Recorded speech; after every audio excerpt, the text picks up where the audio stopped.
Hello and welcome to episode 70 something of the Bad Psychics podcast. We are here to talk about English football because that is indeed a thing that is very much going to start properly soon. Well, I mean, it depends how far you go down, but it's already started. I'm very much joined by pre-idiots as usual. He did.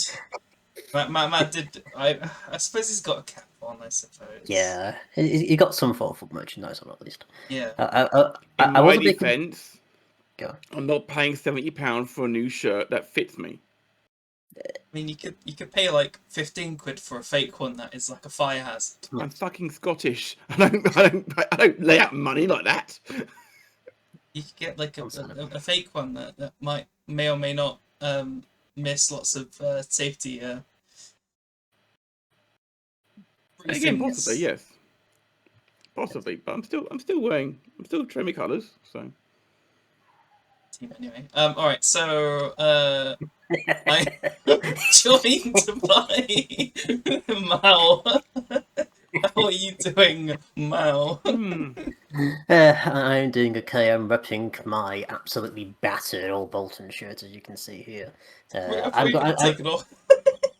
I mean, I could do if you want me to. No. We'll get banned from YouTube for nip slipping, but yes, it's the it's I do need to get a new one, and would also probably cost 15 quid from somewhere. Probably less, hopefully. But yes, looking forward to talking about English football and hopefully mentioning some random obscure non-league teams. He's bouncing off my booty cheeks. I love the way he rides. See.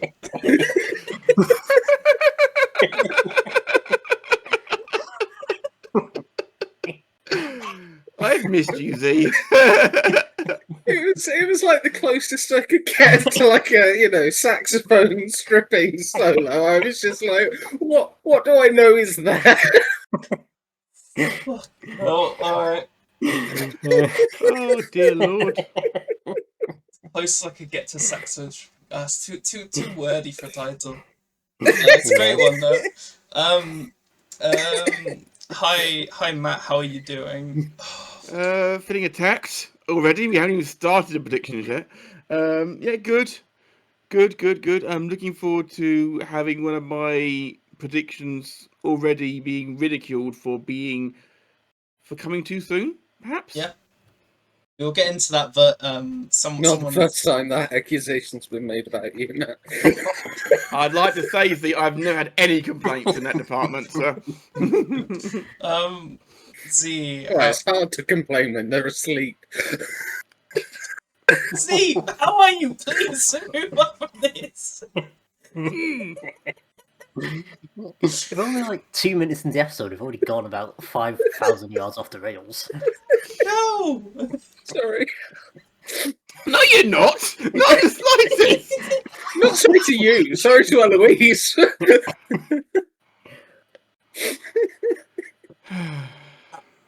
How are you? I'm alright, thanks. I mean, look, I messaged you earlier. I told you I was bringing chaos energy today. Are you sure? I'm delivering. And I said you didn't have to, so thank you. I'm not sure it's a choice, to be honest, from what Z's been saying. 6-7. I get another on my podcast. Thanks for that. Oh, sorry. Z did the hand gestures, so I had to say it. I'm sorry. All right. I'm just gonna get us into this bullshit. All right. Spreadsheet. You're well acquainted by now. So we indeed have predicted in two parts as usual. So I'm just trying to get the points wise of how much. So I think in general it was yeah, if it's just one team in a cell, then it's 5 points if you get it right. And then we do some like position-y bollocks if there's multiple, but we can get to that in the review episode. But we are predicting like if it's like multiple places, it's like on the left is second and then third and fourth, for example, in the Champions League places. So that's how we've done this. So our predictions Okay, we start with the Premier League winner, which, as you can see, so three people have been logical here and went with, I'd say very, very odds-on favourite and kind of the obvious answer here, which is me, Mal, and Z went with Arsenal, who obviously uh, won it. They won it last year? I'm blanking. Yes, Yeah. They did, yeah, of Yeah. course they did. They've got the best team in the country. Surely they win it again. I'm ignoring his face. But then Matt has decided to go with Liverpool. I assume it's it's completely calculated, unbiased. Just with the stats. You're not conflicted at all in this decision. No, not at all. Because it wouldn't make a difference who of the top 5 that I selected that was in top spot, because new manager syndrome is a real thing, and new manager normally does better than expected. And 2 years ago, on another show I do, The Volley, check out on YouTube, The Volley, I predicted Liverpool would win the league title. I was the only person to think that. People said that I was an idiot. Liverpool won it quite comfortably in the end. Now, granted, this is not the same situation. However, Arne Slot was the luckiest bastard in the world. He inherited a Jurgen Klopp side, and then he ruined it. Areola, I genuinely believe, is going to do a better job. And I would rather go out on a limb and be wrong here than follow the sheep. And, I'd rather have a chance of beating you with points here than not. And that's aimed at the gentleman with the beard. Which one? The gentleman with the beard, not the moustache. Oh, Not the beard. Yeah. No, can I just Meh. confirm? He did call their new manager Areola and not Iraola, didn't he? He has just I- called their I think manager he a did. nipple. Yes. My The goalkeeper. my pronunciation is not the best sometimes. And my stutter. Thank you so much, Z, for calling me out for that. Oh yeah, because I don't understand stammers at all. I know, but if anyone can call me out for it, it's you. If anyone can, it's you.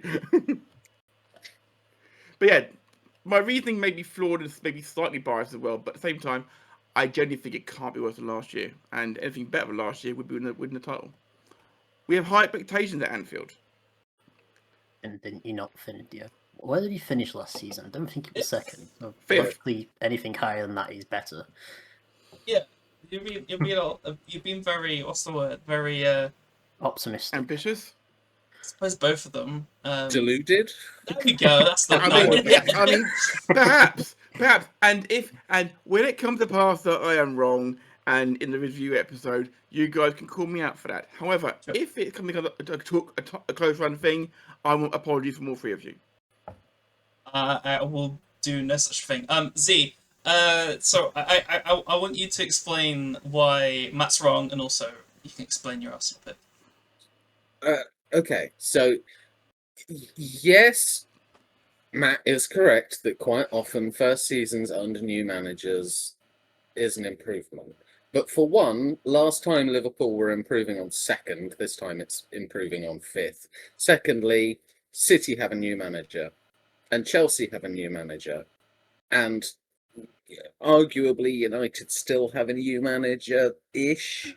Like, there are so many new managers that I think if any of them are going to do something, it's probably going to be City.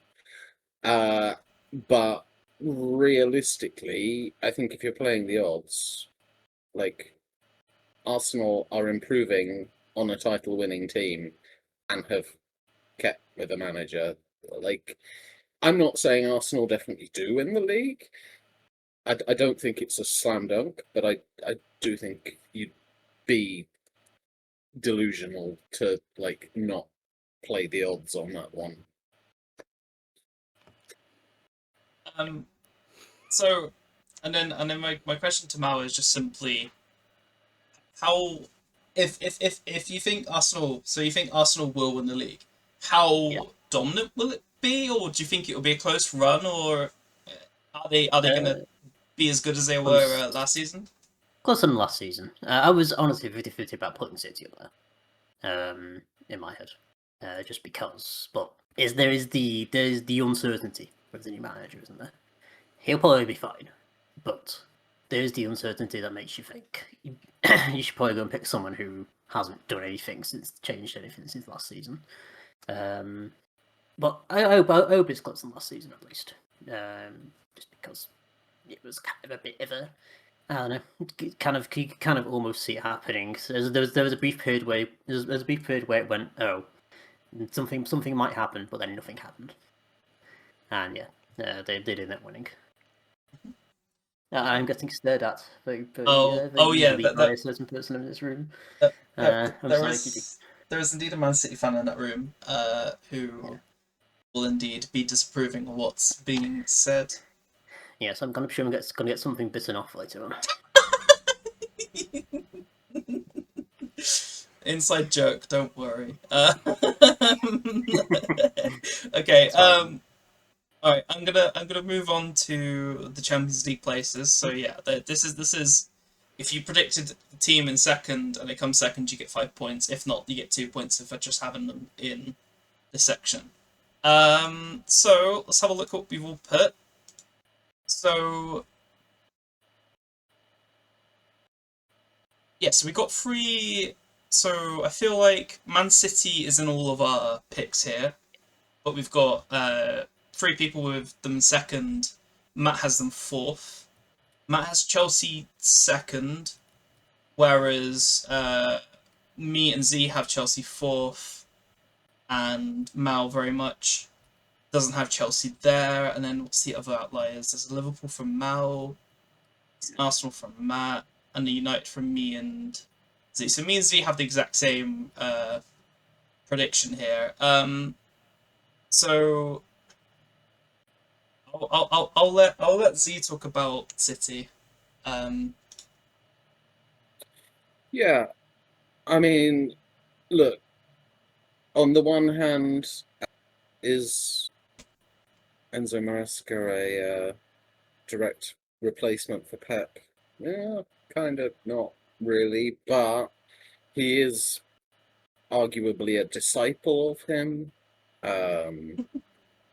I think that if any of the new managers are going to come in and be like, yeah, let's just kind of mostly carry on from where we were, I do think he plays a different shape, but the principles they play under are quite similar. I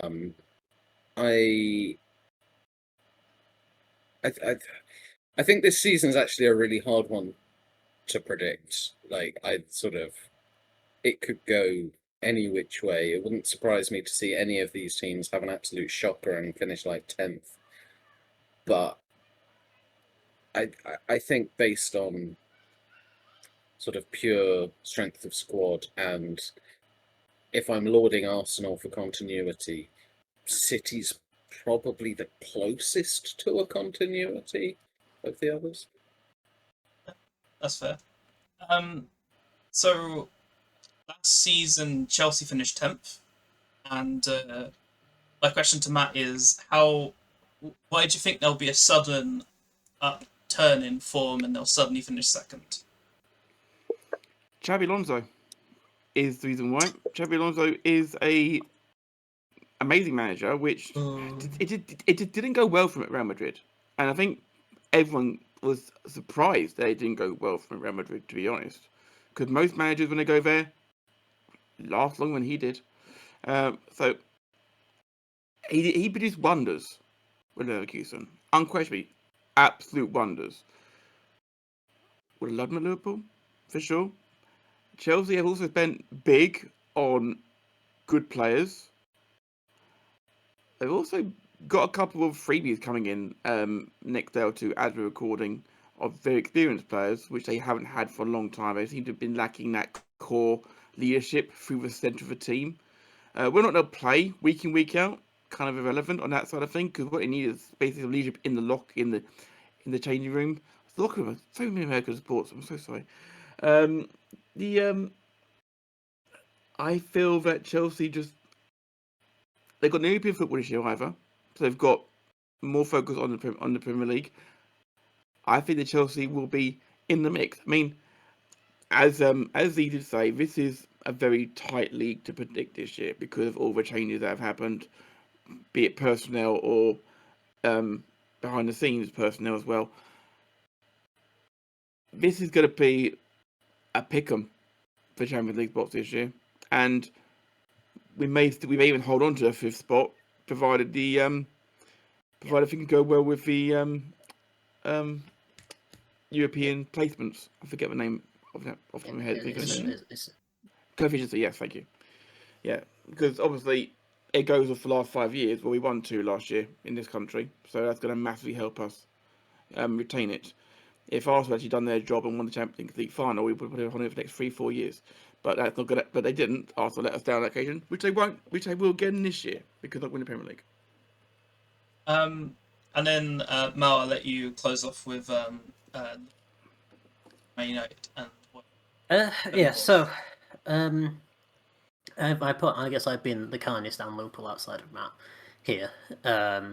I do kind of agree that these the rest of the Champions League places in inverted commas, because I think it's just guaranteed you're going to get a fifth one anyway, just because English teams tend to do well. I think those are very much three-way, sort of very close battle between those three. Essentially, Liverpool have got, I don't know what it is. I just think Liverpool have like a very slight edge over the other two, just for them sort of just being not having a spell where they've been absolutely terrible, like United and Chelsea have. So I think Liverpool will probably just squeak into fifth, third, and then United and Chelsea, you could switch either of them around. United do have some form of stability, so again, sort of staying with stability and going with them over Chelsea. But I think Chelsea will have a lot better season than last season, as you'll see in the next set of teams. I think it's also notable that no one has gone for anyone outside of the top 4 this time. The regular top 5 group of teams. Obviously, like last couple of seasons has been Villa and especially Villa. But I'm guessing we're all a bit worried about what's happened with them selling off 9 million of their players. Yeah, I I'm not suppose worried about it, but Yeah, well, I was gonna say someone's quite pleased. I mean, last season I made the mistake of putting Spurs fourth, so I didn't do that again. But yeah, I think you'd be a bit crazy to predict one of the traditional top 6 teams. You'd be crazy not to predict someone that isn't one of those, because just kind of like 9 times out of 10 you're going to lose points if you don't predict more sensibly, I feel. Yeah. Alright, so we'll move on to the other European places, which is, as we've defined it, will be 5th to 7th. If you get Europe and you finish 8th, tough luck. That's not how it works, so you won't get any points. So yeah, unsurprisingly, me and Zeke both have Liverpool's 5th. This is where Mal has Chelsea, Brighton, Brentford. I'm the only one that has Spurs. I wonder why. Yeah, I know. And then there's a rogue Everton shout. yeah. I'm going to go to Mal first, just to talk the last bits about why he thinks Chelsea will do worse than everyone else does. I think they are starting from a much worse base than everyone else. They've outside. I mean, obviously big excluding Spurs, but outside everyone in that top 4, sort of top 5 thing, I think they're starting from a much worse position. And I don't think changing the manager will help. Xabi Alonso as Matt White points out, he is good. But I still think there's some sort of internal sort of thing holding them back, and I don't think that'll go away with just with Alonso. And I unfortunately think them finishing in 5th might make it worse, just because although they probably still get Champions League, I reckon that might get Alonso sacked. I reckon they still think they'll get near the title, even though Alonso will probably do as good as a Chelsea manager's done for the last few seasons. But yeah, I think again, as I said, Liverpool, Man U, Chelsea, you could easily all swap them around, and I would not be surprised in those positions. I think there'll be a bigger gap between like 5th and then the rest of the table, kind of like how there normally is in inverted commas, compared to like last season where it was relatively close. So I've gone for Brighton because they always just tend to be up there, and they tend to be like a perennial sort of Europa League, Conference League team. And I can't see that changing. They seem to make sensible decisions. They've not done anything massively terrible in the transfer window this time. And then I was debating whether to put Spurs. Because I do think it's going to get better. As D-Ream says, things will only get better. And based on... I love that song. Yeah. Based on me putting you just outside of the top 7, you still might get Europe anyway, because you'll be the Conference League. But I just don't. I just think UCN starting from such a terrible position, you just kind of need to do a more incremental improvement before getting into the European places proper. And Brentford aren't in Europe this season. They have an advantage over everyone else is around there. I think Bournemouth, Sunderland, who were the ones in 6th and 7th last year, would probably struggle a bit just with having Stop it. Sorry, having extra bits of European games, and yeah, Brentford will get into Europe and then probably suffer the same fate next season. And yes, of course, going to back Keith Andrews, the Bolton's greatest ever player. Sarcasm. I'll just briefly touch upon Spurs as we've mentioned Spurs. Comedy. It was peak comedy, absolute peak comedy. Ever since that scientist turned himself into a pickle. All right, so Spurs. Obviously, it's a little bit of opium, a little bit of very wishful thinking. I feel like we've got the bones in for Spurs is a lot better foundation wise than it has been the last couple seasons. I still worry about where the goals come from, considering you got Solanke who's just made of wet tissue paper, and Charlison is only as good as Charlison is. We've not really brought anyone else in that can improve. But everything else, like signings wise, so far this season's been good, if not a little bit expensive, like way too expensive. But top half will be an improvement, but just anything at this point. I just felt like I couldn't not put Tottenham there just because I'm biased, but anything better than what the last 2 seasons have been would be a major improvement. Alright, I'll let Z talk about the wonderful team that is Aston Villa. No. I've given you it. You need to talk about how Aston Villa are going to make Europe and how they're doing so well in the Premier League. The worst part is, and I think I said this last year as well, if I take my Birmingham fandom out of it, they've been a really good team to watch the last couple of years. I don't know for sure if they're gonna survive their latest outflux.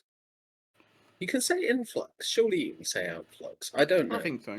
Yeah, see something. I don't think I've ever used the word outflux, but we're going with outflux of players. But every time I look at them and go, yeah, this is the season they fucked it. They've sold too many good players, and then they still finish in the top 8 anyway. So, and I just Unai Emery is a very good manager. Again, pains me to admit it, but he is. So, you know, I don't enjoy it, but I do enjoy points, and I think that's probably going to get me some. And then I'll end the section on Matt explaining why on earth he put Everton. A couple of reasons why. One is because I like tormenting myself. As a Liverpool fan, I hate seeing Everton do well. Unfortunately, David Moyes and Everton seem to go together like peanut butter and jam. It just seems to work for some reason. Every year, I always put them in my bottom 3 to go down, and they always finish top half, challenging for European places. So this year, I decided to jump on the bandwagon, and this way, if I'm right, at least I get points. I do like how Liverpool fan has probably made the most optimistic prediction even more optimistic than any Everton fan would ever predict. I don't think I've heard anyone say that Everton are making Europe this season. After that, the blue team is always better. Yeah, I mean, when they come back when they've won 6 Champions Leagues, mate, maybe, yeah. Champions League. Talk about when you've got promotion from League 2. What's that one trophy that Rovers have won that I can boast about? The LDV Vans. DV trophy. Vans. Come on. Where is it? It's a very prestigious. It's a very Probably is the prestigious LD. trophy. So this is Is it- brilliant content. I think I remember saying this. Isn't it like the Watney Cup or something? It's the Watney Cup. Come back when you've won the Watney Cup. I don't even know what that is. It was like a weird 70s cup. I at least thought you must have won like one of the previous iterations of the Virtue Trophy. The best But we no. did was the final. Fucking hell. The No wonder you go on about Spurs as much as you do. I've got it up here. It was for the teams that Yes. scored the most goals in the 4 divisions of the Football League. They qualified so for a there's two. cup. Yeah, there was two from each division, and unsurprisingly, the first division teams didn't really care. Yes. So, like, Bristol Rovers in the 3rd division when they won it. Colchester won it when they were in the 4th division, and Stoke won it. So a weirdly full circle thing. Yes. Yes, unsurprisingly, didn't last very long. What are you talking about? It's the most prestigious and incredible trophy that the country's ever had. Alright, so we'll move on from the wonders of the Watney Cup to the relegation zone. So these are the teams we think can get relegated. So, I'm seeing Hull 3 times.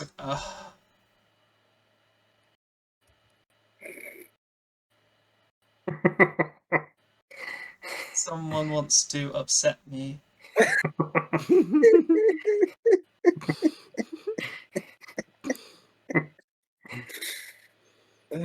Should we Just start with that? talk, Matt. Just talk. They have come so close over the last 2 years to going down, and I mean literally like last time it was before they made sure they were safe. They said they won the bloody league title. This time it's 3rd time unlucky, and Spurs are going down. Spurs have got a lot of good players, yeah. Good team, no. My favourite thing about this is that according to Matt's prediction, not only are they going down, they're finishing bottom. I didn't put I didn't put them in any particular order on this one. I was just putting down who I think was going to go down. So technically, 18th would do me. So I apologise. That if this is where it is, then 18th I think they'll be, but 20th I'd happily take. Well, you should have put it like that then. Yeah, Oh, Eloise isn't going to let you change it either. Now No. she might have been generous if you hadn't predicted Spurs Yeah. to go down. No, there's no sympathies at all now. I would to a third pantry, to be fair, though. Right. Sure. I've really upset you, haven't I? I'm so sorry. No, you're not. I didn't know you had any. I'm so sorry. So, Z, that's a cool Fulham prediction you got there. Talk Thank about you. a Fulham prediction. So I said before we started filming that there is one prediction that I'm mildly regretting, and it is Fulham going down. The reason being, if you all remember last year's European football episode, I absolutely raved about the young Real Madrid striker Gonzalo Garcia. Since I filled the sheet in yesterday, he's just signed for Fulham. So I'm slightly more nervous about this than I was. I just think, to me, Marco Silva is one of the most underrated Premier League managers of the last 10 years. And the fact he's left and they've replaced him with Alvaro Arbeloa, who, despite Matt claiming that Real Madrid managers always get more time than Xabi, actually got less time than Xabi. So, Say that? yes, you did. I said they usually do. I just said they usually do quite well. No, you said that they usually get more time. There's better text, man. But I don't think I did. But carry on. Yeah, I just think Fulham without Silva, I at least predict them to have a difficult season. And when I looked at the other teams, I think Coventry are maybe good enough to like stay up on pure spirit. I do think Lampard is a better manager than most people give him credit for as well. And then I was just looking at like the other teams that are around there, and like Palace are an interesting one without Glasner. I understand why Mal's gone there. I understand why you've gone Leeds, but I do rate Farker, and I think they had a good season last year, so it could go either way. Whatever happens, I think Fulham are going to struggle. It might not be relegation, but I would be shocked if they are any higher than, say, 15th. I just realised something that I need to admit. I think I meant to put Ipswich, but I put Coventry. I'm not going to change it now. I'm going to have to deal with it. I meant Ipswich going down, not Coventry, and that's really annoying because I feel like Coventry are good enough to stay up, and I don't like Ipswich, so that's annoying. Michael, is that you? I mean, I can get into it, but also meh. Ed Sheeran Club. So I mean, Palace is an interesting shout. I still don't think they're going to do anywhere near as that bad, but Okay, so I'm gonna. I think everyone seems to have made some form of regret or mistake on this because I completely forgot which way round people were putting them for the position. So I have Palace in 20th. I'll try and justify it. They'll just not be as good without Glasner, and they also have European football, which I imagine would probably, which assuming they get far, which they probably will. They probably manage to get out the groups because every single English team seems to do that because of how bad they are. I think they'll struggle, and then that'll just snowball a bit for them, and then they'll go down. They were kind of falling off in the last season as well, weren't they? So I think it's just a matter of time for them. I've got nothing against Palace, mind. I was if Palace were in, if I put Palace in 18, which like I thought it would do, I was kind of flitting between Palace, Fulham, potentially Coventry as well. All was like candidates for like that last place, so it could indeed be close. And yeah, Ipswich me. Is Ipswich. They'll probably do as Ipswich mostly does, be mid. And Hull, they have indeed signed Jack Butland as one of their main summer signings so far. And Matt Target, and a Japanese guy. Not inspiring much confidence in me. But I'm gonna say if I put them 18th, I'm gonna say they're gonna do a massive Blackpool and start really well and then just fall off mid-season. And they both play now, and so that works. I will say, obviously, Eloise, you're hosting. I know I'm not trying to do your job, but as the only person who definitely wouldn't change anything about my predictions, from my perspective, if all three of you want to change something, I'm not gonna sulk if you all want to do it. So, my question was, have you messed up the order on your other answers? I can't remember. The answer is probably yes, but I am willing to stick with it because it's my mistake for not reading the rules.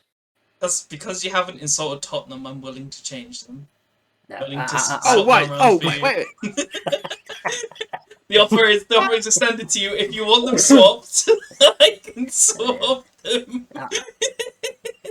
I'm going to own up to my mistakes and live with it. Oh, Rules. I don't. Yeah. Say what you want about my hosting, but I'm never this biased, or biased or vengeful. I mean, I'm not normally this vengeful, but I got insulted by a prediction for the first time today. Strap in then, guys. You ain't seen the other ones yet. Oh dear.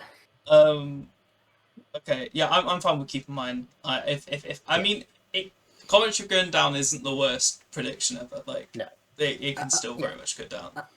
I don't think anyone has made a particularly bad call on behalf of that. Well, Apart from that, but Yeah. we'll ignore that. For people who admitted their wrong mistakes, I don't think anyone's made a particularly bad call in putting people where they are. So We'll see if Sandro Tonali gets a betting ban. odds are probably knowing. Odds are. I see what you did there. Oh, so I tell you, I mean that. Just completely accidental, but yeah. That was good. So I'll just quickly finish off with mine, just to quickly. Hull, one of the worst teams to ever get promoted into Premier League. They were just awful team.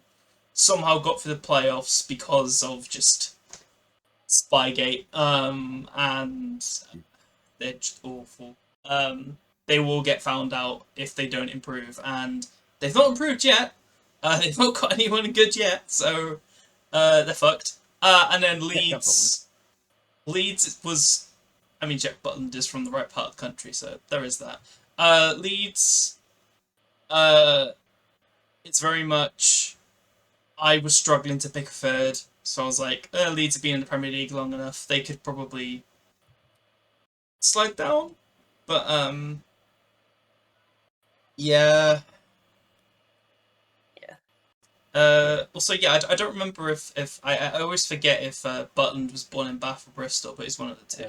Bristol. I just had to check it because I assumed he was a Birmingham boy because we were the team he came through with. So He's at least born. Bristol. That's cool. All right. Championship promotion. Let's move on. Let's have a look. So, alright, so we've all got West Ham going up.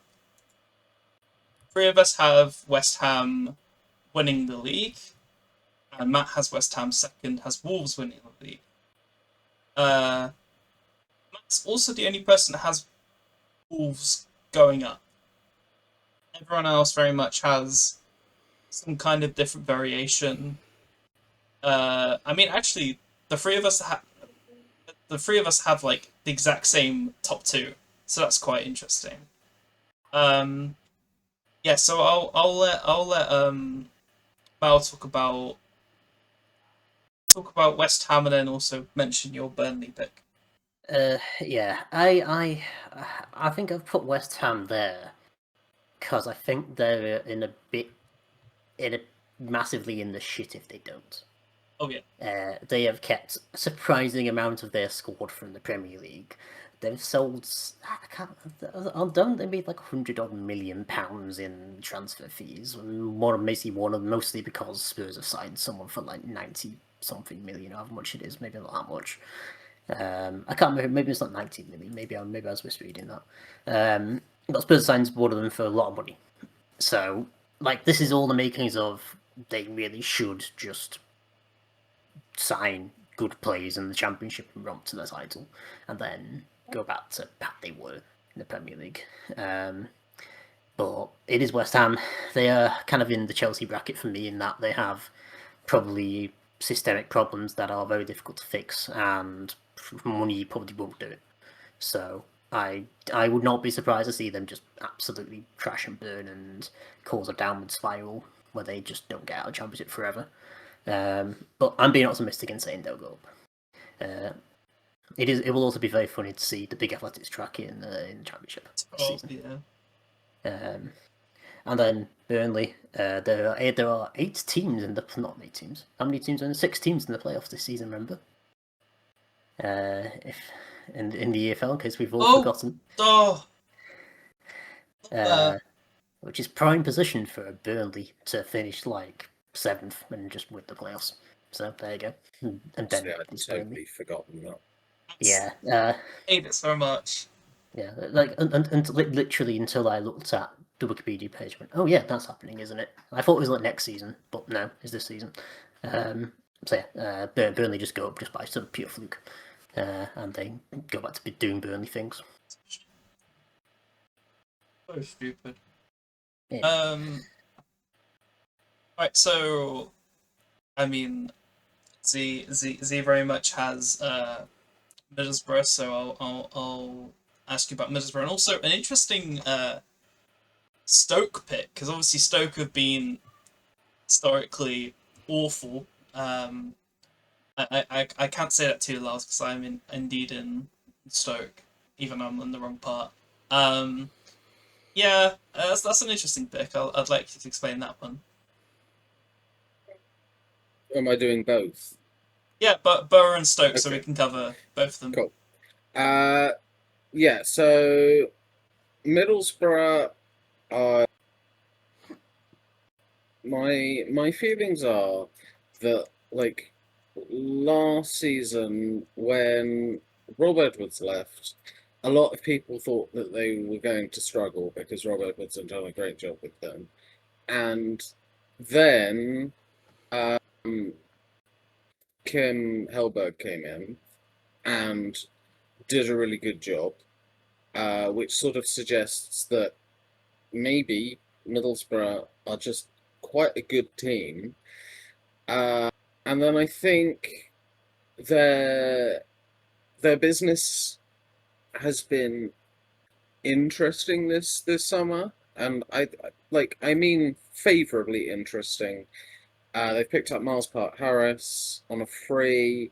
Kyle Joseph, who was like part of the whole team that went up last season, they decided he wasn't good enough to be in the Premier League, so they picked him up. They picked up Sebastian Berhalter, who played for the States at the World Cup, and Will Lancashire, who, I mean, a lot of people have been saying for some time has a big future. I don't necessarily know how I feel about his future. Like, I'm yet to really see it when I've seen him play. But if people who, I trust no ball, are to be believed, then, it's a really good try that again. Really good piece of business. In terms of Stoke, so part of my thing is that I think this is a really difficult season to predict championship because I think some strong teams went down. and I also think a lot of teams have really improved. For me, I think Stoke have arguably had one of the best transfer windows of anyone. I was really annoyed because they've picked up Ethan Galbraith from Swansea, who Birmingham were after. I really wanted us to get him, and they gazumped us with a 10 mil bid. And then aside from that, it's just a lot of kind of players that maybe you don't, they're not necessarily going to sell a load of shirts, but like Svante Ingelsson from Wednesday, he was one of their better players when they were really struggling because they had no money and were fucked last season. Jibril Samare from Braga, who was on loan at Sheffield United last season, and did really well. And Josh Griffiths, who I think was he on loan at Bristol Rovers last year, so you'll know a bit about him. I think he's a solid Very good. keeper. So yeah, I was looking. The playoff team usually tends to be a sneaky pick. And of all the sneaky picks, I was like, Stoke have had a good window, and I can just see them having a pretty good season, especially if you now only need to come 8th to get in the playoffs. Yeah. Well, I mean, if the playoffs is a sneaky pick, I've done a pretty good pick that because nothing's more sneaky than a spying on a training session. After you've bought a coffee from the golf course. Yeah, the golf course is back. Golf course episode 2, episode title. Oh dear. That was incredible. I miss just reliving that week of just chaos that happened around the playoffs. That was so much fun. I'm going heavily off tangent here. I apologise. I know you hate cricket, Eloise, but have you at least been sort of following the clicking drama? Because that is again cheating, shithousery, ridiculous. It's very much in a similar vein. Are they like? Is it like distracting? They've been a team up north has been clicking their fingers when the ball passes the bat to make the umpire think that the batsman has edged it to the wicketkeeper.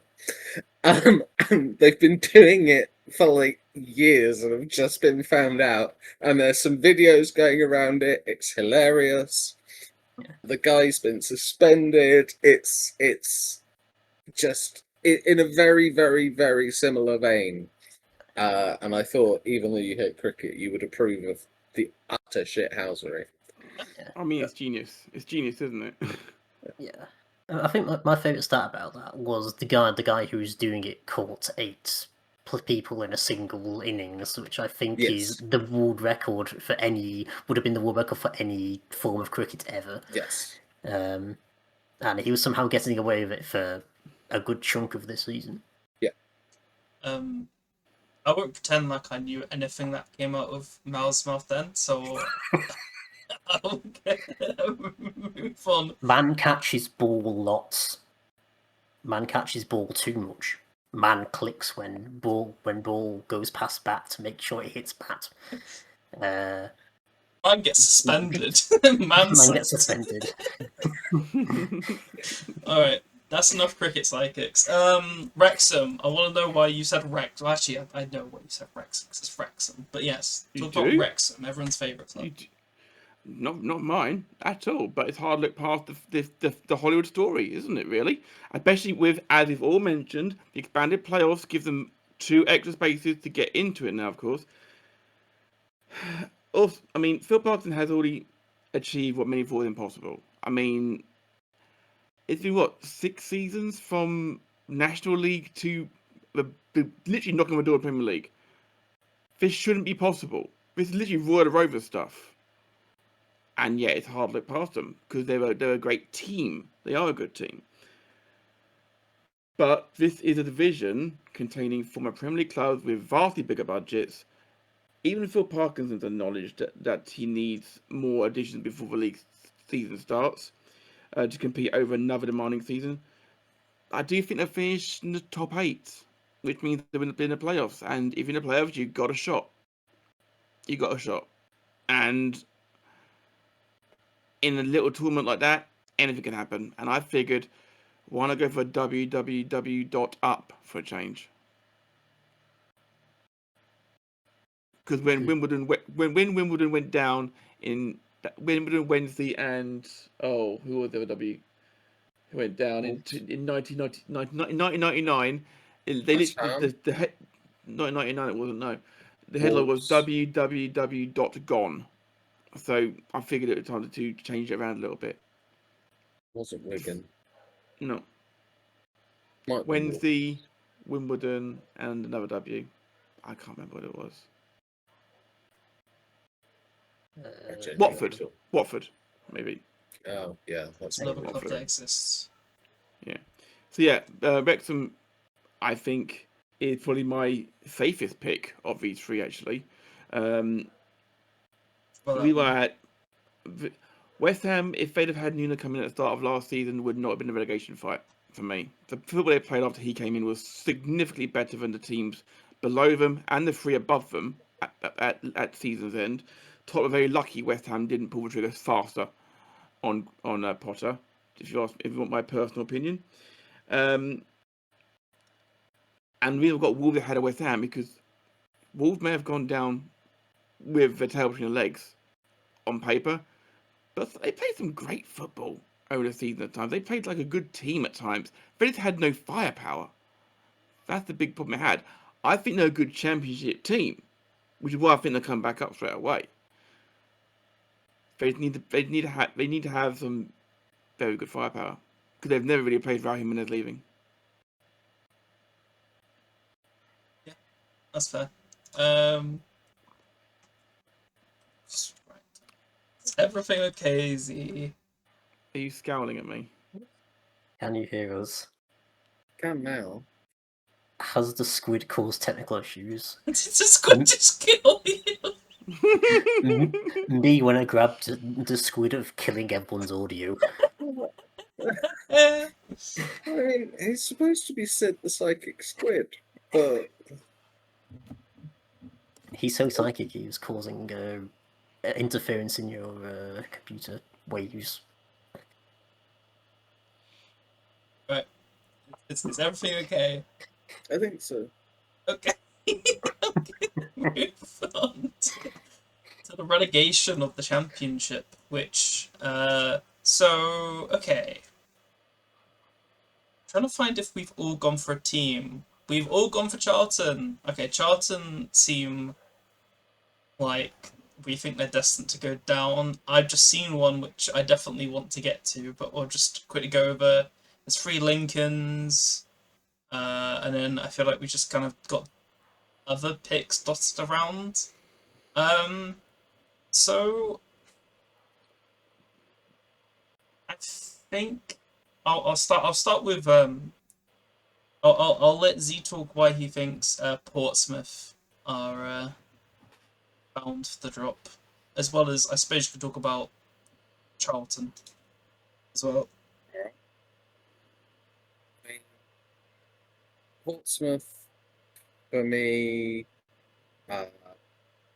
they've sort of been clinging on a little bit the last couple of seasons. I don't sort of particularly believe that they've set the world alight, and I'm a bit confused with some of their signings. They've brought in Odin Bailey, who was decent at Stockport, but I'm not convinced he was a championship player. They've paid 34,000 for a striker from Dundalk. They've picked up an Estonian from the Norwegian League for a couple of million. The only player outside of Odin Bailey that I recognised was the Polish keeper Daniel Bielica, and I only recognised him because I managed him on Football Manager on stream about 4 years ago.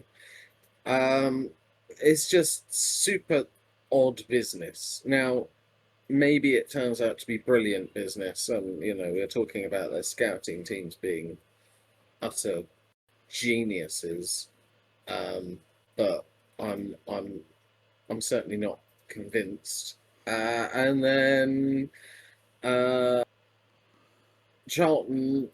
I mean, one of the major reasons is it's 2026, and they still, for some reason, think Nathan Jones is a good manager.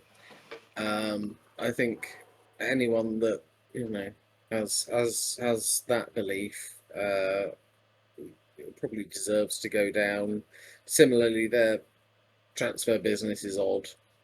Brought former Liverpool youngster Billy Kumetio from Dundee, who I think his only quality is tall, and they've brought a fella in from my Dutch team Heracles, but Heracles was shit last season and got relegated, so not exactly sure that he was necessarily where they should have been looking. So yeah, it's just a combination of either questionable business, questionable spending power, or Nathan Jones. Alright, Matt, Cardiff going down. I mean, I assume, did you mean them to go bottom? But yes, Cardiff and then Lincoln as well.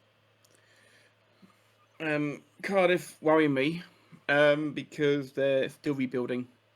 Promotion momentum obviously helps initially when you come up, with any league, obviously. But if results dip before Christmas, then they could find those lines toward the drop very quickly.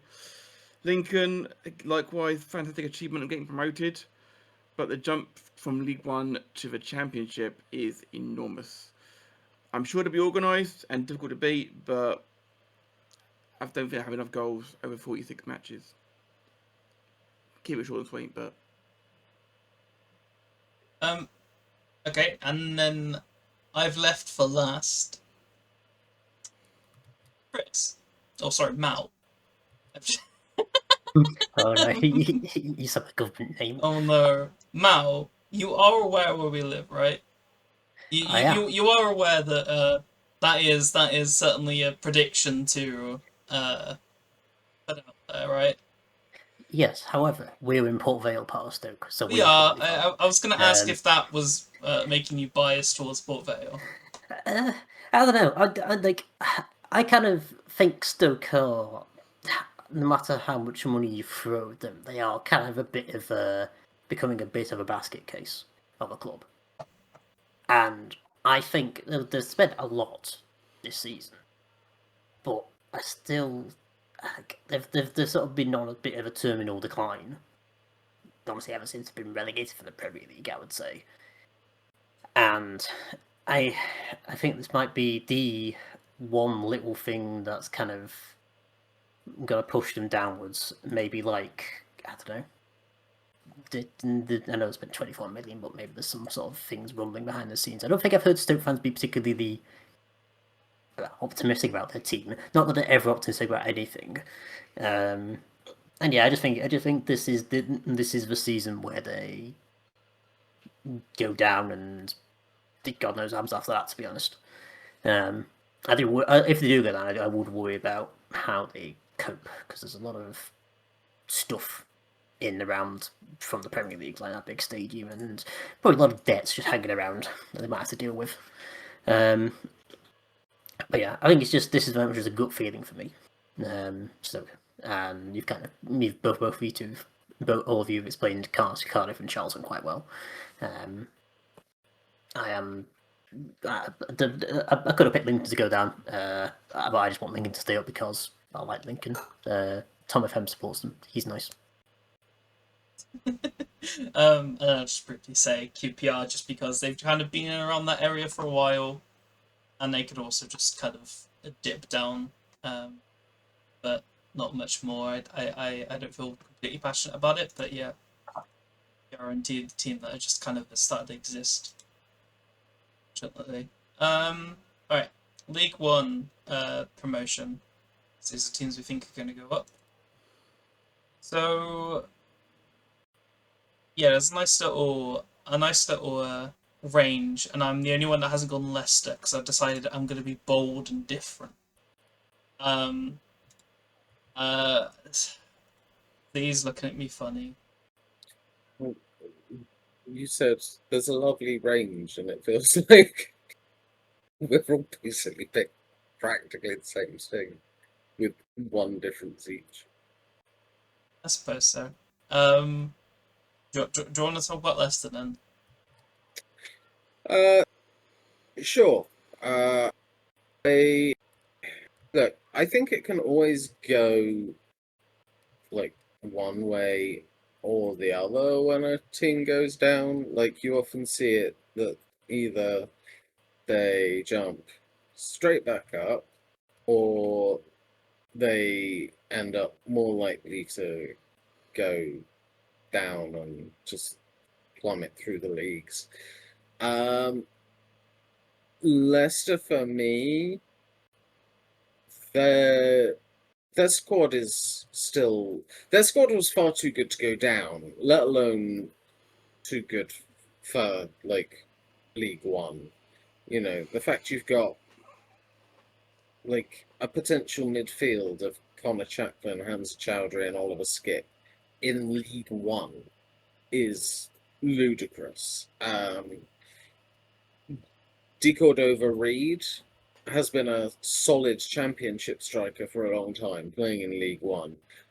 If they manage to keep Steffi Mavididi, he might score 50. I have seen him heavily linked with a move to Scotland, so that one maybe not. But like Harry Suter just played at the World Cup. Walt Fass still very good. Their keepers. They've still got Stolarczyk and Alex McCarthy as a backup. Like that is not a League One squad. If they don't go up, they should all be taken out back and shot. Like you know. So I'm predicting it based on sheer logic. If I'm wrong, I will be angry with them for wasting their talent. Valid. Completely valid. So I'll let Mal talk about I suppose you got like Stockport and Bradford. I mean they indeed did well last season. I mean we saw one of them at Wembley. So yeah, I'll let you talk about them. I think that Wembley performance was a bit of a kind of like a probably not how Stockport really should be. I think they had maybe a bit of a they're kind of how Bolton did the previous season, a couple of seasons ago, where we played in the playoff final and got battered because we were just terrible on the day. I think Stockport had that kind of feeling about them. I think the squad they've got, despite losing a couple of their players from last season, they have kind of replaced them reasonably well. Like I think Louis Barry's not on loan there anymore. I think he's gone to Wednesday, for example. But I think they replaced them reasonably well. They do have a sneakily good bit of money behind them. Just that never really gets mentioned. And yeah, there's obviously decent fan base and all that. So I think this is kind of the season where they'll get into second and go automatically and avoid the playoffs of doom. Bradford wise, again, were a bit unlucky to not go up. I think not get further in the playoffs. I don't think we played particularly great against them in the second leg. So I think they're also quite strong, and I think they'll be able to negotiate their way through playoff better than Wolves and Stockport did in our first times in there. So yeah, and I do think both of them are probably good enough to go up and be and not look out of place in the championship, club size wise for sure. Yeah, I mean it was far too big of a club to be in League Two for as long as they were. So It's nice to see them actually looking pretty good. And then to finish us off, Matt has Huddersfield second, so I'll let Matt talk about that. Huddersfield, they look stable and well organised. For me, I think they're a surefire to come up alongside Leicester. Leicester will be champions for sure. Huddersfield will be a distant second, I think, but will still be second. I've got to admit that Stockport, if they needed to make my list, I was tempted to put Bolton in my playoff winner, but I have a soft spot for Stockport. I just couldn't not put them on. But Bolton were.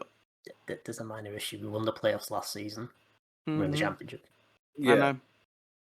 So you were considering putting a team that Weren't in League One. don't even exist in that league. This is the problem, you see, because I was running my notes. I think as Eloise can vouch for, I was doing these very late last night, and I was like, this doesn't make sense in my head because for some reason I had Bristol Rovers in League One. Are we gonna run into problems later on in the miscellaneous section when you've got some out of whack of it? No, that should be fine. That should be all fine because I had to go back and double check things. That's why I stopped put on there and Bolton aren't, because I did double check these things afterwards. Good. I'm glad. But I was like, because I thought well, Bolton shouldn't be in League One. They're not. So that is the reason why.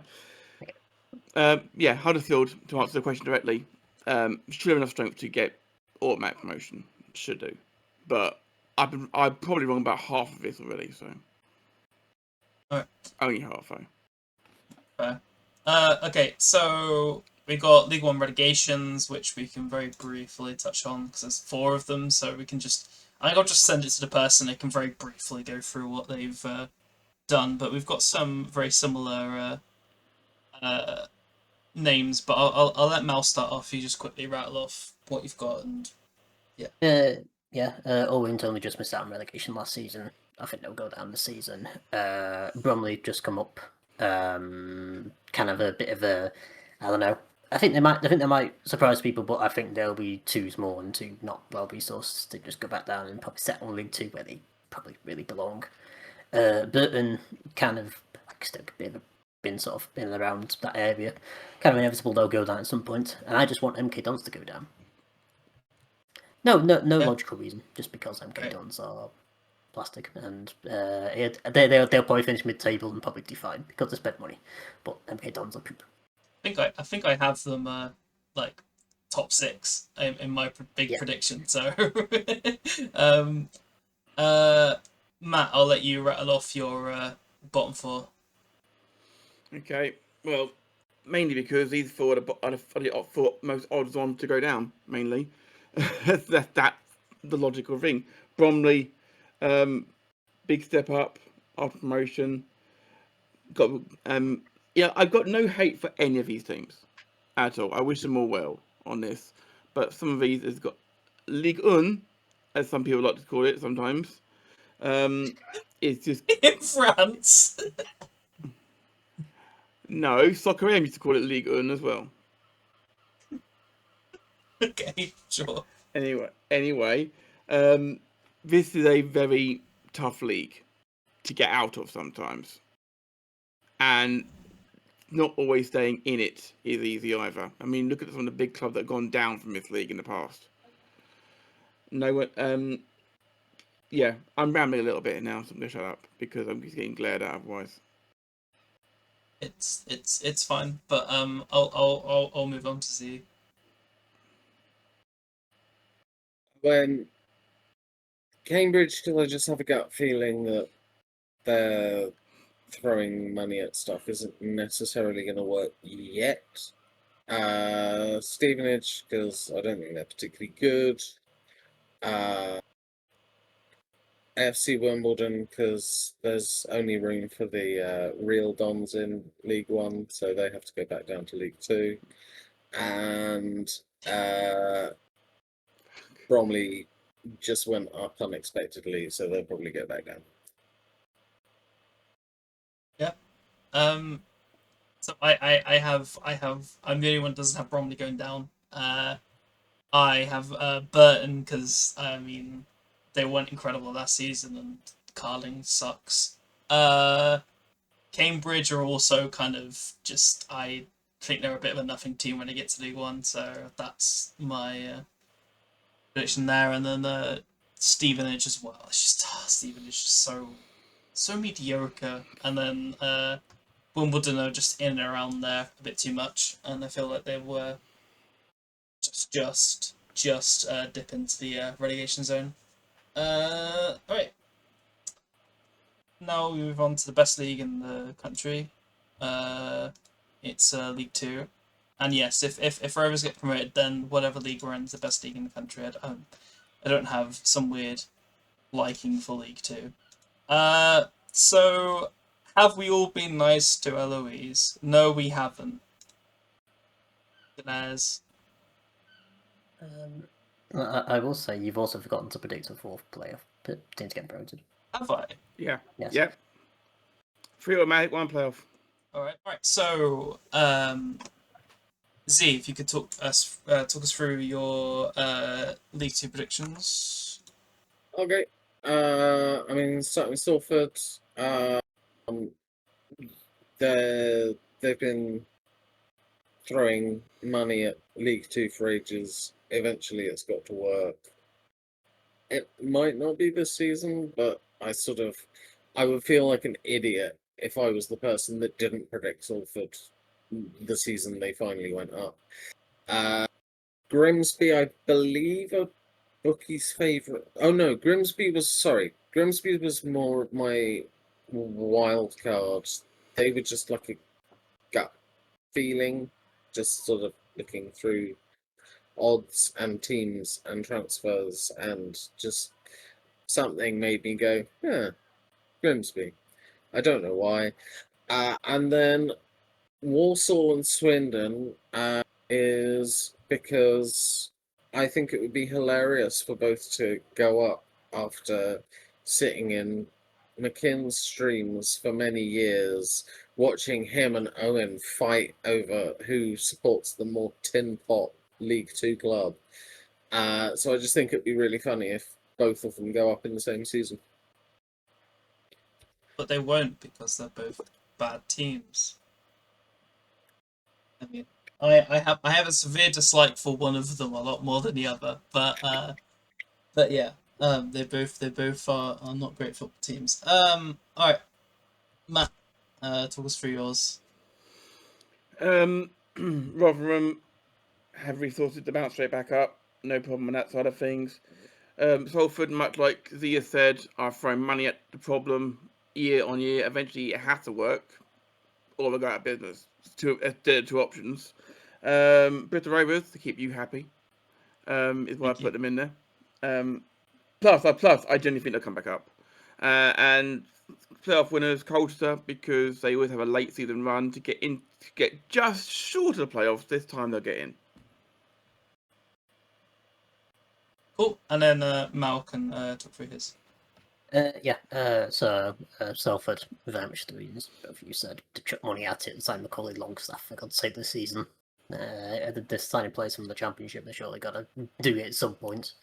Barney, I think Barney kind of been a bit of a under the radar thing for the last couple of seasons. They've been doing quite well, they've been getting to the playoffs, so I think some signings going all right. I think they will go up. Chesterfield, they were in the playoffs last season. Chesterfield have always been sort of like League 1, League 2 to me, so have them go up. And similar to Matt, Mr. Rovers, because I wanted to keep Eloise happy. And I also I'd also like to go to Wembley again, so I will try and catch Wembley to go for you because you go through the playoffs. For the record, I would not like to go to Wembley personally. I'd happily go up automatically. I don't want to go to Wembley because, yeah, playoffs are never fun when it's your team. So That's true. Everyone's kind of talked about my stuff, and I am not to World Rovers yet. I'll do that later, so we can move on to the two teams that we think will get relegated from League Two, which personally was quite difficult. I struggled a bit. I'm just do it. Okay, so we have So I've gone with Cheltenham and Newport. Mal's gone with Newport and Tranmere. Matt's gone with York and Tranmere. And he's gone with Rochdale and Newport. So Newport is the most popular answer here. So who should I ask about Newport? I'll let Mal talk about Newport.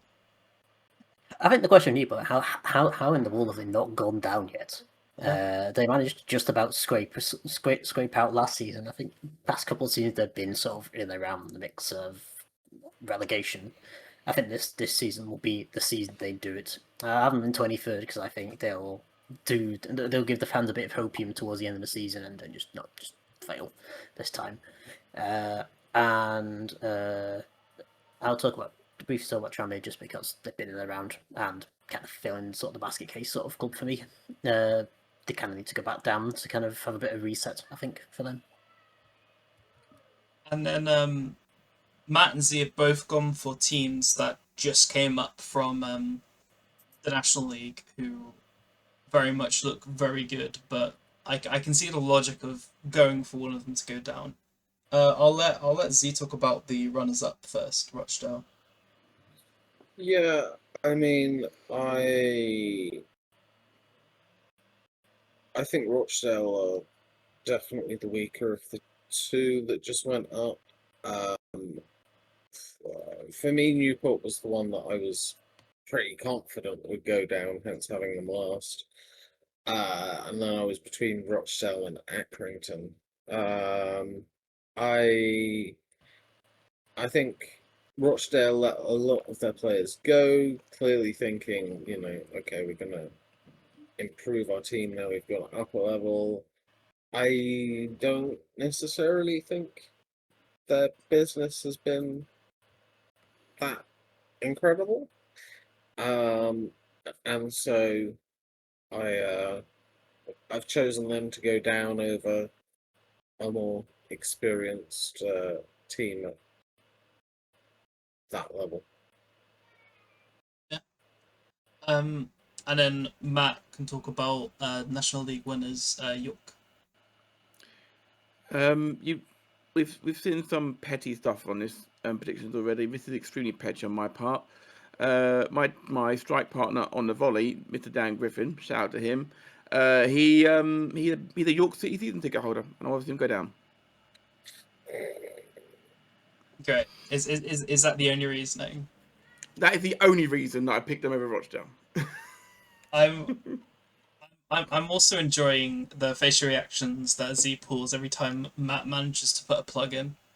It's really funny. It's just I have never known such an incredible self-promoter. It's unbelievable. Every single wrestling episode he has to plug his podcast at least 3 times. It's which you will not plug now. I'm going to talk about how. No, you won't, or I'll ban you. You've done it for me. I've not said the name, and I will not say the name. Cheltenham. I'm really hungry. Watch Matt shout out his current employer.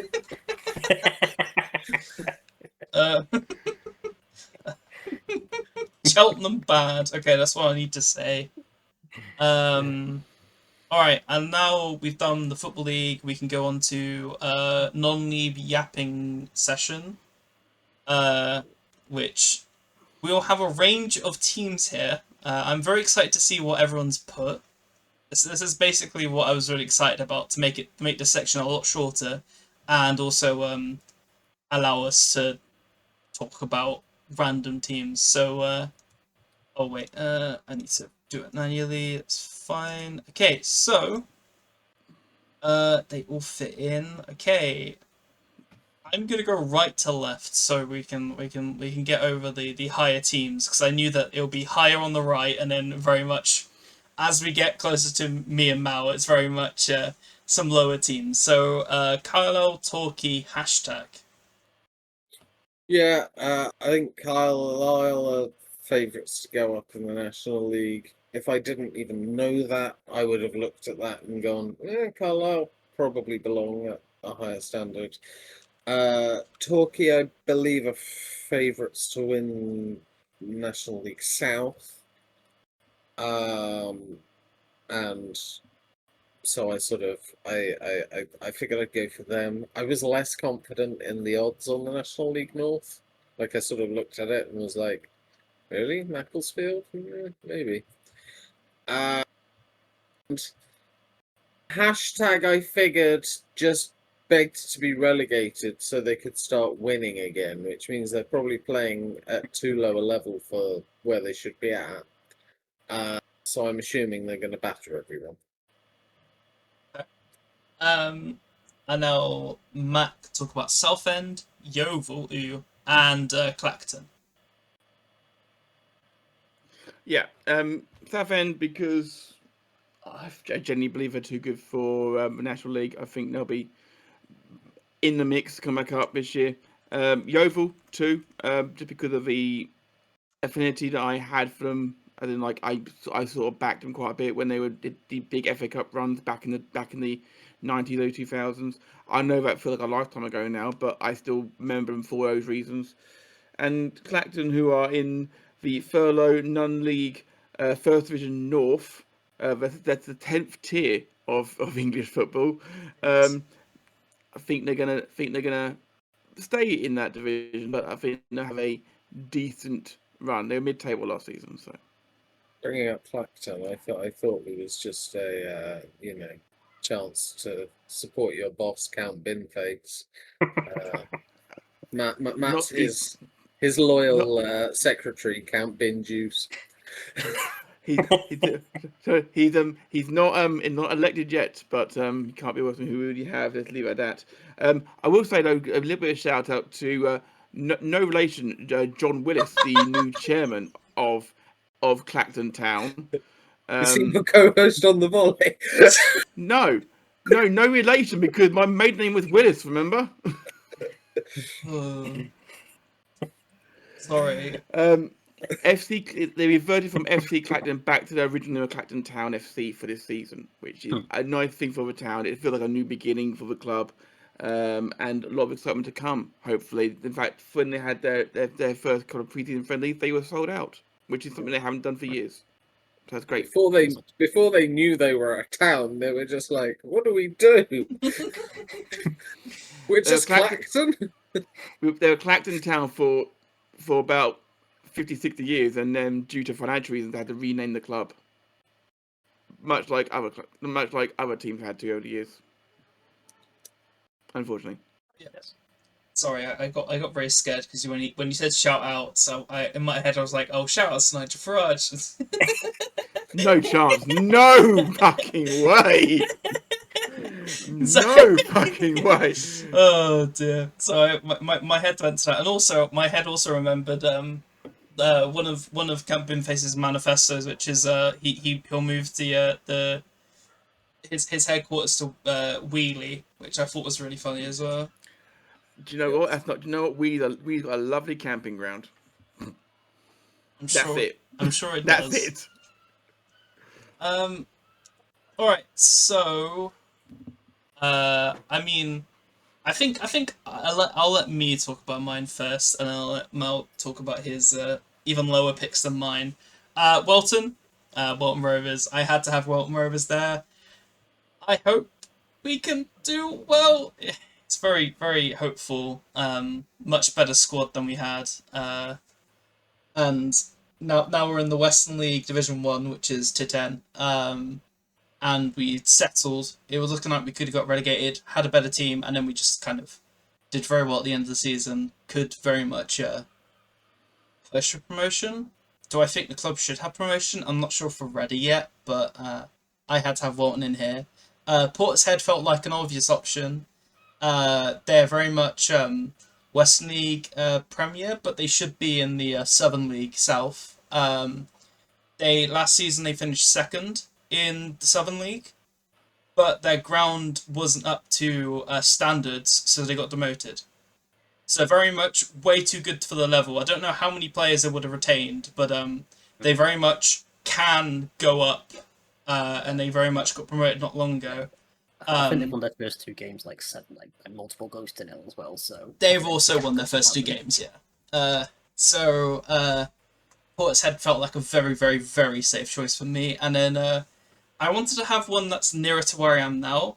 And I struggled because the ones that are really close, like the proximity of Stoke, suck comparatively in their leagues. So I went with Northwich Victoria, who very much lost the playoff last season against Northwich, 1874 Northwich. So I'm feeling that they could possibly do something. I wanted to be something like, I wanted to pick a more closer to us team. So that's the best I could do. But yeah, so those are mine, and now Mal can rattle off his. Okay, alright. I won't stay too long, and because I'm not a massive oracle on how good these teams actually are. So Ecclesall just finished second in the Northwest Counties Division 1 South, so Tier 10, last season, and I think got to play final and lost on like by a goal to Stafford. I want to say something like that. So I think if they'll keep the majority of their squad, which they probably will, because they're probably one of the better teams in that area. So I think they'll probably go up automatically this season, especially when there's been no teams relegated down to that level, and the only one who might stand a bit of a chance is the new Widnes team, and no idea how they're going to go. Then the other 2, Green Street Prims, great name. They are in the Central Midlands League, which is Tier 11. At that level, you have to apply to get promoted, and Graham Street Prims have missed out the last couple of seasons because they finished second and the other team finished first. So logically, I think this will be the season where they'll either get top spot and actually go up, or they'll finish second again or something like that and miss out. So they're guaranteed like top 5 at least because they want to go up. And Bowley Green very similar, except they're in the Staffordshire League, and I don't think there's anyone else who would really challenge them this season. I don't think there's anyone who's got a massive interest going up other than maybe Roaster from that league. Bowley Green have like won league or been second in the past couple of seasons. So those 2 teams are both sort of stuck in a level where they probably shouldn't be, and they'll be guaranteed to finish like top 3. So playing the percentages. Okay. Okay, now it's time for us to predict the 3 cups, which we can very quickly go through. I expect we got similar answers here, or at least repeating answers. So let's stop doing that.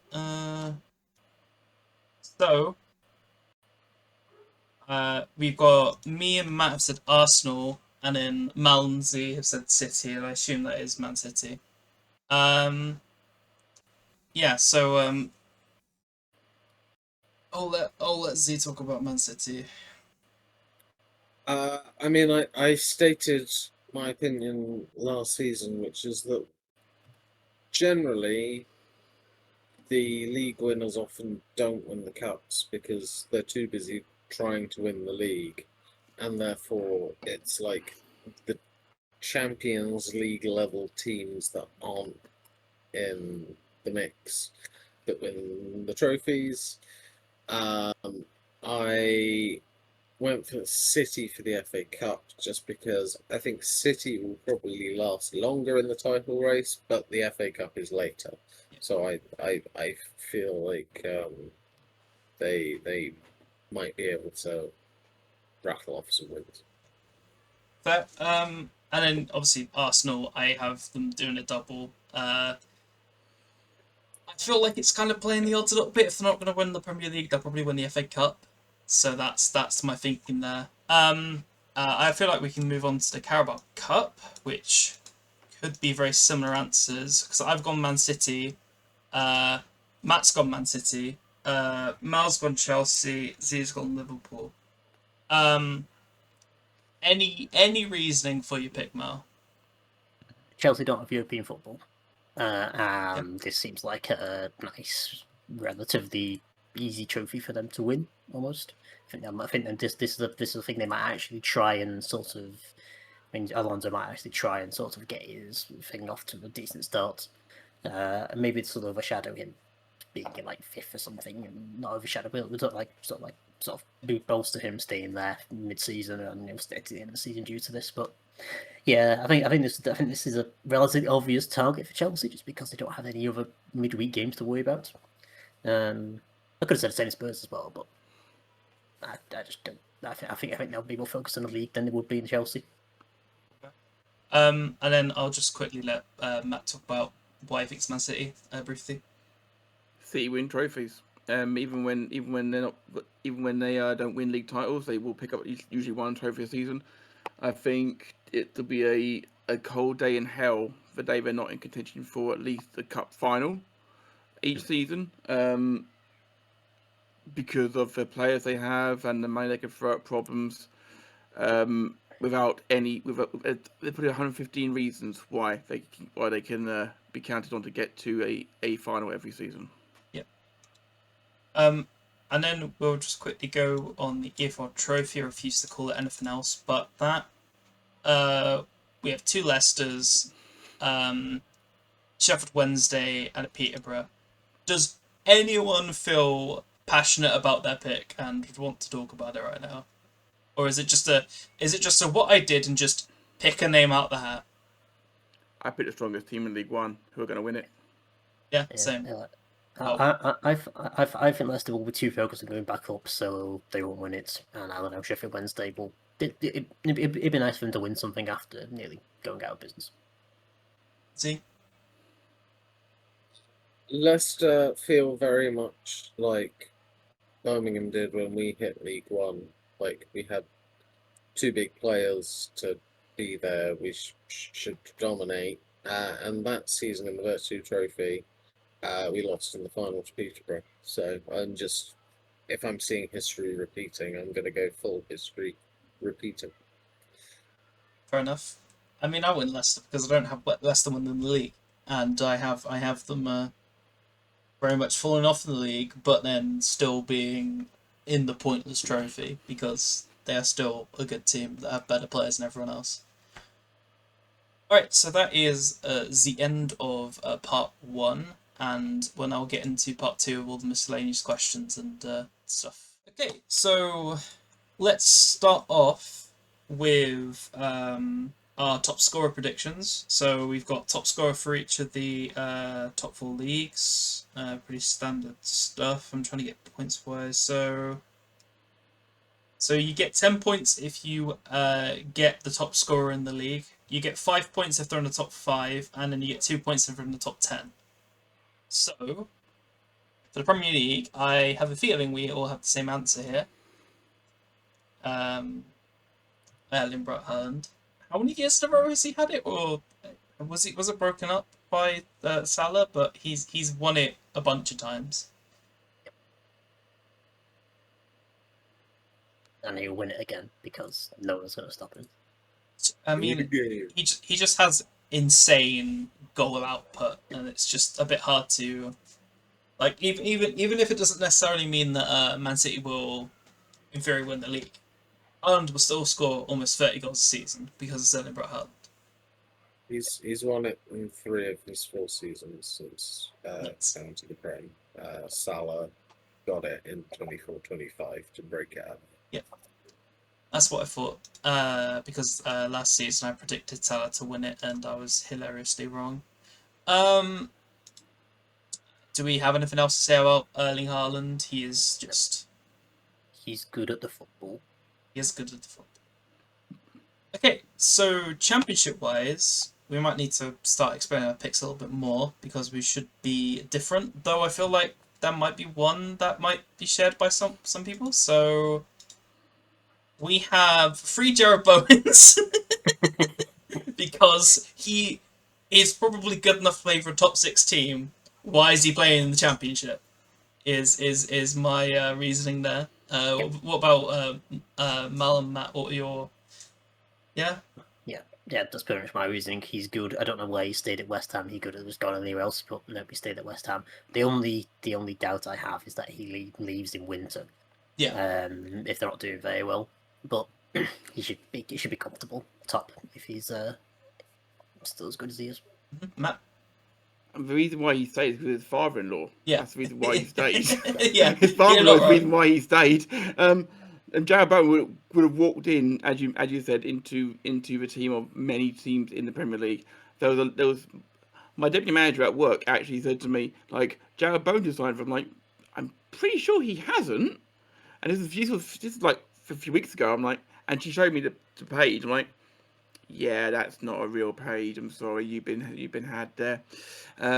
Yeah, she was devastated because they apparently it was 50 million they signed him for. Like, that's how you know it was wrong for a start, because West Ham be asking for more than that as well, probably. Yeah. Yeah, Bowen's an easy pick. But as soon as I saw he was staying, I was like, he's the odds-on favourite for sure. It was a safe bet. And then Z put a different West Ham player, Valentin Castellanos. Yeah, Tati as he's known. I would like it on record. I do not like Tati. He is one of the diviest bastards I've ever seen play football. He has dived at every club that he's played for, and that is one of my pet peeves. That being said, he's a pretty damn good goal scorer. Even in that like terrible season, you know, last season for West Ham, he came to England for the first time, had to adapt to the very different style of play than what he'd faced in Italy, and he still managed to score 7 in 21, which in a team that gets relegated, not a bad outcome.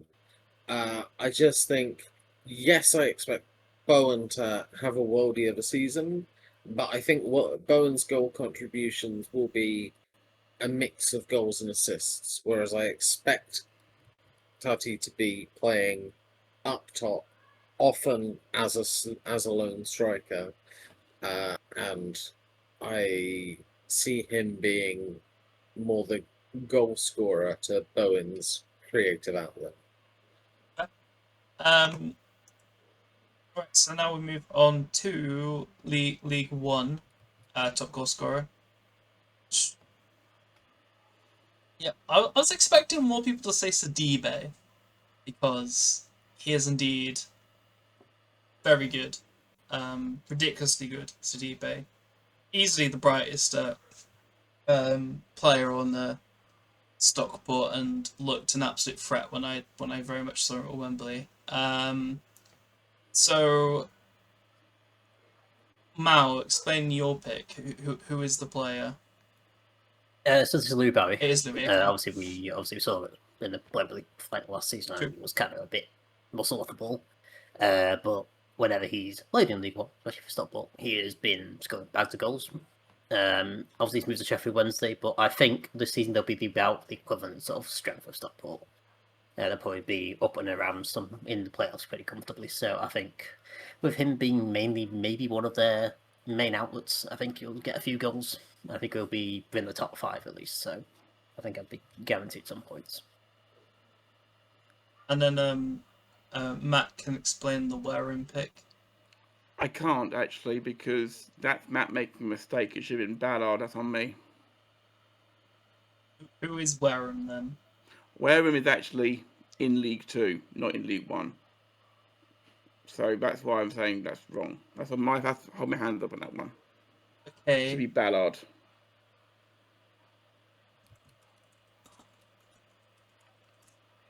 I assume that's the right spelling of that. That is, yeah. Yes. I apologize about that, Eloise. That's on me. You can very much explain. Is it Don Ballard? Yeah, it is. It is Don Ballard, yeah. Yeah, I'll explain him, yeah. Excellent scoring record, fully proven at this level. And they create lots of opportunities at Orient. I could see him doing very well. Yeah. And then C, is there anything else I didn't say about Sidibe? No, just I I was torn between Steve and Barry. I think for me, Barry, I'm just Sheffield Wednesday could go either way this season for me. Like they could go straight back up. They could also get relegated again. I've no idea.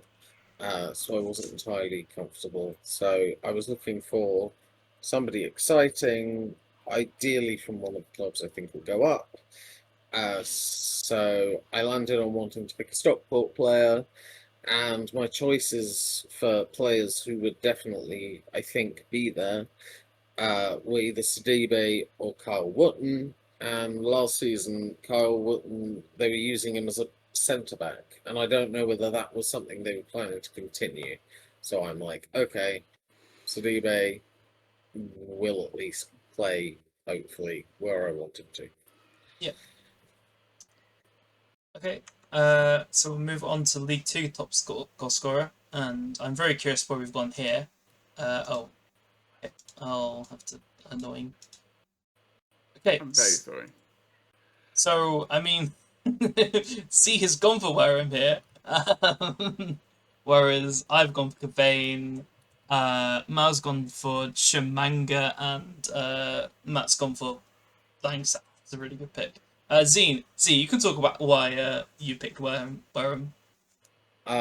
So last season, in an Exeter side that got relegated, in all competitions, Wareham scored 22 and 53, which is pretty impressive. That included 19 and 46 in the league. He, before that, was playing for Reading in League One.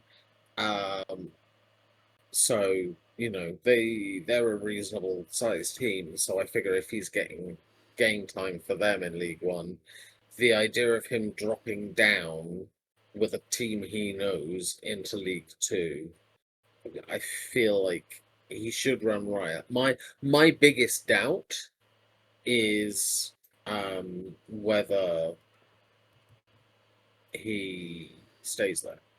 Like my biggest risk in this pick is, does a League One club come in and pick him up? The reason I decided they probably wouldn't is because there's a third year on his contract, which is activatable by the club, not by him, which makes me think he's probably got a fairly low-tight contract. Okay. And then Matt picked Macaulay Langstaff, so that he took about Macaulay Langstaff. Didn't really work for him at Millwall. Didn't seem to hit the ground running as hard he did in the lower leagues. Notts County, he was smashing him in, but not in International League, but also in League Two. It just didn't kick it off. I mean, 5 goals in all competitions for Millwall over the last 2 seasons is not a good return. Whereas looking back at Notts County, were there for 2 years, 71 in 2 years. The lower league is where he thrives, and he's gonna fire Salford to victory this year. Yep. And then Mal can finish us off with Kabongo Shamanga. Yep, Barnet striker. He came to Barnet in the sort of last season and scored 12 goals in half a season. And I think Barnet's team hasn't changed too much. So I think he will be the focal point of a team that really should be in around over half of the playoffs at least, or going up. So I think he'll get 20 odd goals. I think that'll be good enough to be up and around the top scorer mark. Yeah.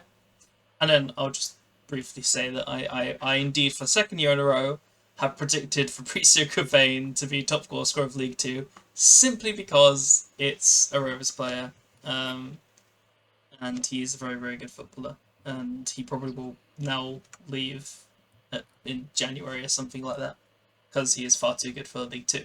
Alright, so we'll move on to highest points per highest goals per game. Oh yeah, this is the one where we predict the league that has the highest goals per game in it. So this will be pretty simple.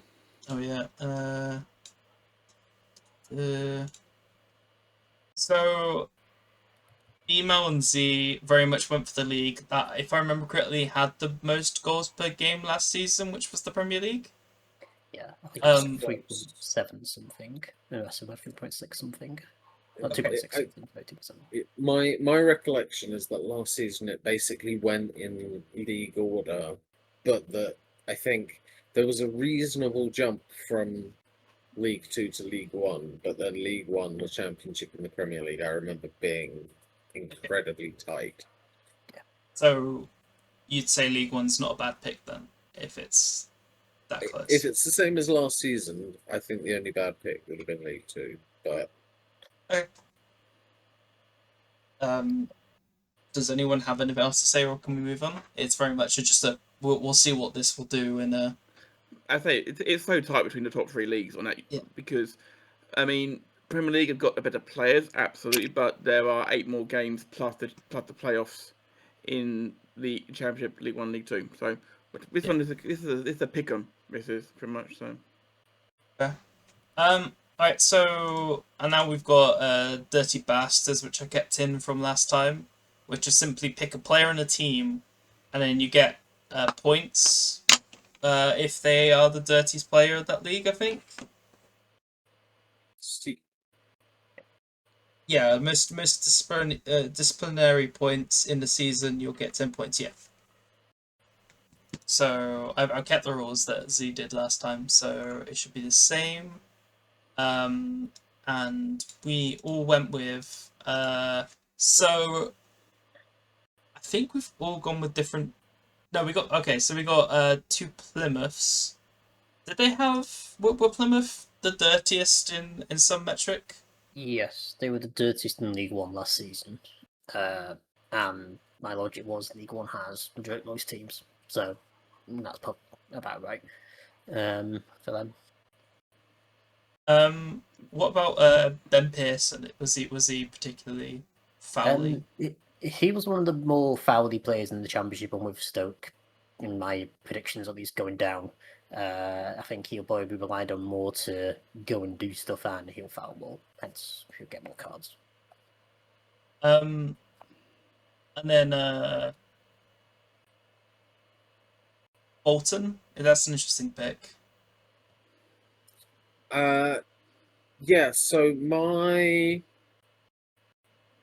recollection was that they had a reasonable number of disciplinary points last season, but then quite often it's the teams lower down the league that end up with more disciplinary points because the refs give them less and give more against them. So I wanted to pick a team that had been newly promoted, but that also had a bit of a penchant for yellow cards. That's fair. Yeah, that's kind of my thinking of Hull, and they had high disciplinary points in Championship, and they're very much going to be the worst league. They'll be worse in a better league. So yeah, they have a good shot at that. And then I think Max Power was very high cards wise as well, comparatively. Mm-hmm. Which explains why both Matt and Z have gone for maximum power. Yep. It was an easy. It felt like a cheat code. This one, he got 14 yellow cards last season. Yeah. And Plymouth was an easy pick for me. 119 yellow cards last season. Yeah. It was very easy to pick these 2. Yeah, that's fair. Watch me be wrong now. Yeah, these are really hard to predict. I don't think anyone got any of them right last time. It's just really hard to predict. I mean, I managed to pick the least dirty team in the entire You did, yeah. 92 clubs, so that was impressive. Right. Now it's time for Hat Trick Heroes, which is simply pick how many hat tricks are going to be. How many hat tricks are going to be in the top 4 leagues, and then if you want to double your points, you can name a player that will get a hat trick. So, the logic that 3 of us went with is just plonk a number and then say Erling Haaland, because it's probably going to happen. Watch him suddenly not score a hat trick. I don't think he scored a hat trick last time, did he? He did it last season. No, so it's a bit of a risk, but I generally don't care enough about this one to be like, oh, okay, I'll just chuck it on Haaland. Yeah. Um, there's also an uh, interesting range because I got 42 because I think was it 41 hat tricks this season? Yes, I counted 39 based upon the Wikipedia articles, but I could be I wrong. lost count around 36.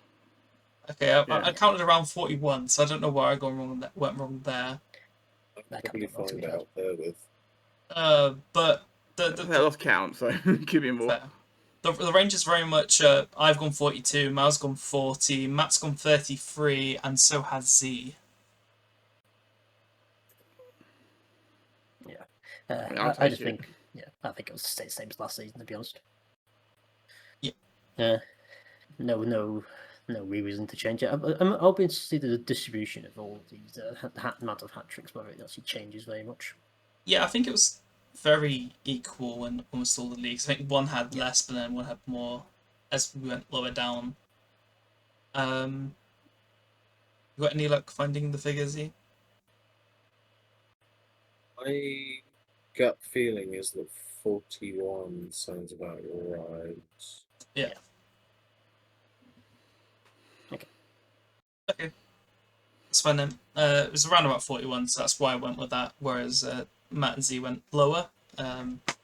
Okay, so now we get to talk about our team, and also other people get to say where they think each other's team will finish. So we'll start with Bolton, which is obviously here for Mao. Yep. So yeah, this is what I meant, Matt. Also, Matt decided to add how he thinks they'll do in the season, but it was fine because it fit in the book, so I was like, I'll keep it. But this is what I meant by, are you sure that won't screw things up, because you've now got Bolton losing the playoffs, but they finished fourth. I'm trying to be nice to Mel. Yeah. I mean, I'll take it. I'll very much take that. That's not going to happen, unfortunately, unless we get like a miracle Bolton season.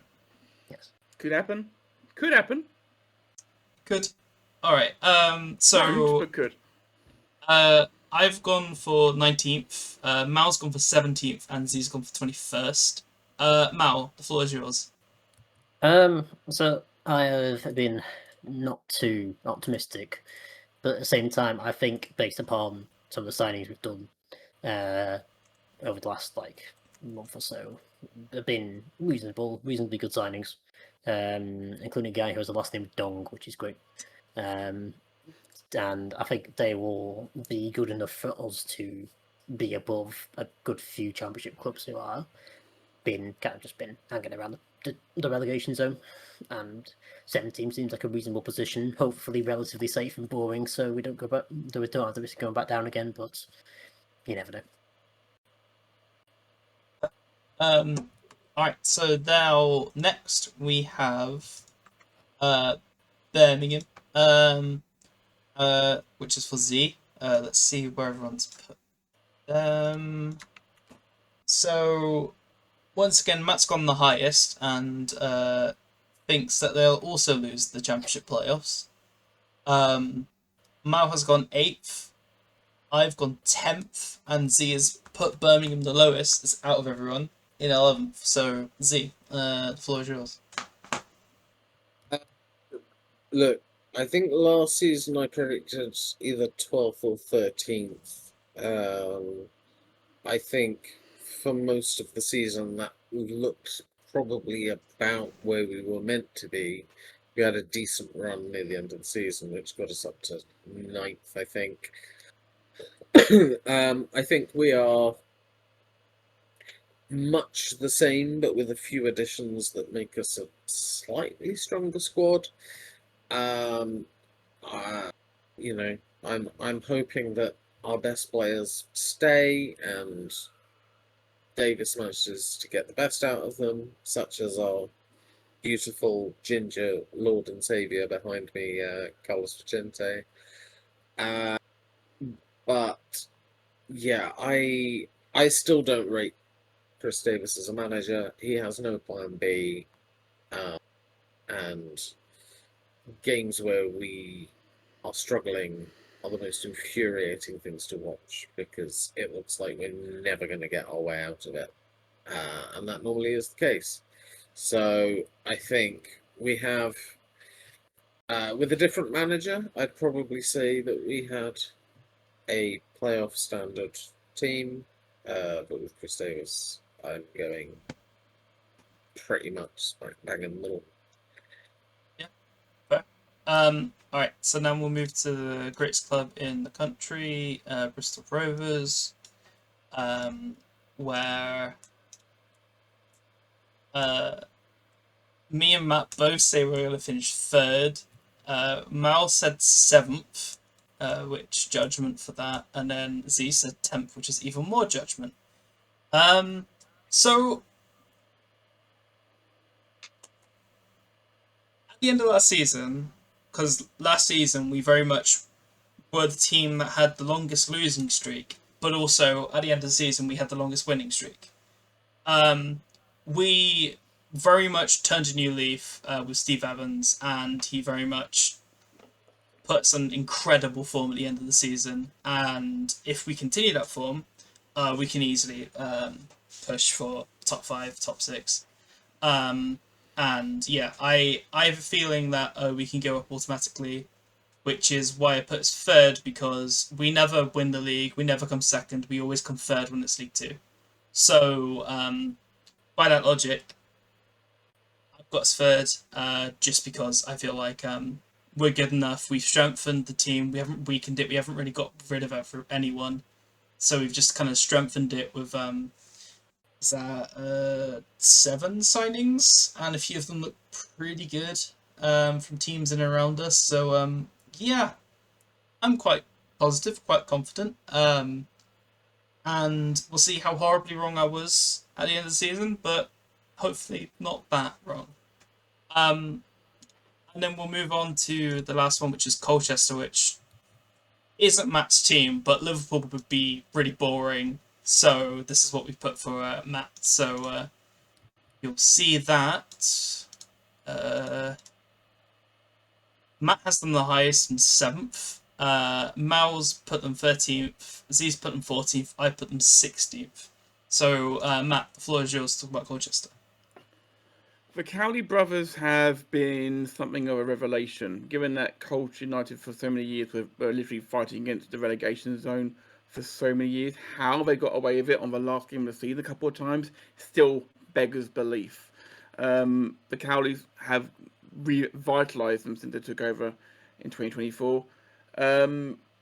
They play some really good football. Colchester at the moment, they find them are getting more than ever into the stadium, which is great. It's kind of depressing that the highest attendance there was an Elton John concert still, not an actual football match. It's quite depressing. But they are getting 6,000-7,000, where they were taking 2 or 3 at one point, which is good, obviously. And as I say, they've missed out on the playoffs the last 2 seasons. It's been devastating to get that close and not actually get into the playoffs. This time, I genuinely see them sneaking in and getting to Wembley finally and winning. Back in the League One where they belong, at least. Fair enough. Okay, so it's now time to look at our bonus predictions. So I'm just going to get into it. We've got a range of them here. Just quickly. Okay, so I've gone with my prediction I had last season. Preston North End will finish between 11th and 14th. I very much like that one, so I kept it. Mal's is an EFL team will go into administration mid-season.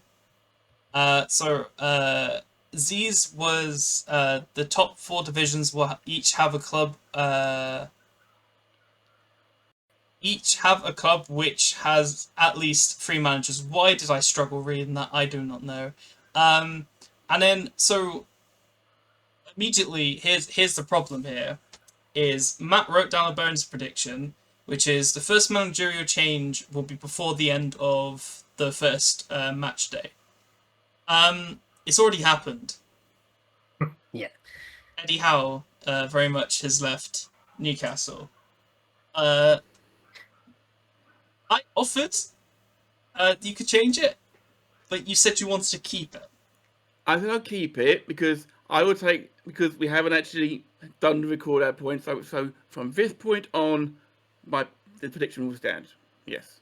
So that suddenly means the odds are a lot lower for this actually happening. So how likely do we think this is? Because I don't think this is very likely. I don't think this is going to happen now. I think the fact that it says before the end of Premier League's first match day and not the EFL's first match day I suppose means that I could potentially see. I mean, for instance, let's say Newcastle don't agree terms with the bloke in the Saudi that everyone's saying, then potentially they'd be looking around the Premier League to find somebody else. I also, there's plenty of clubs with lunatic owners in the EFL. I don't think it's.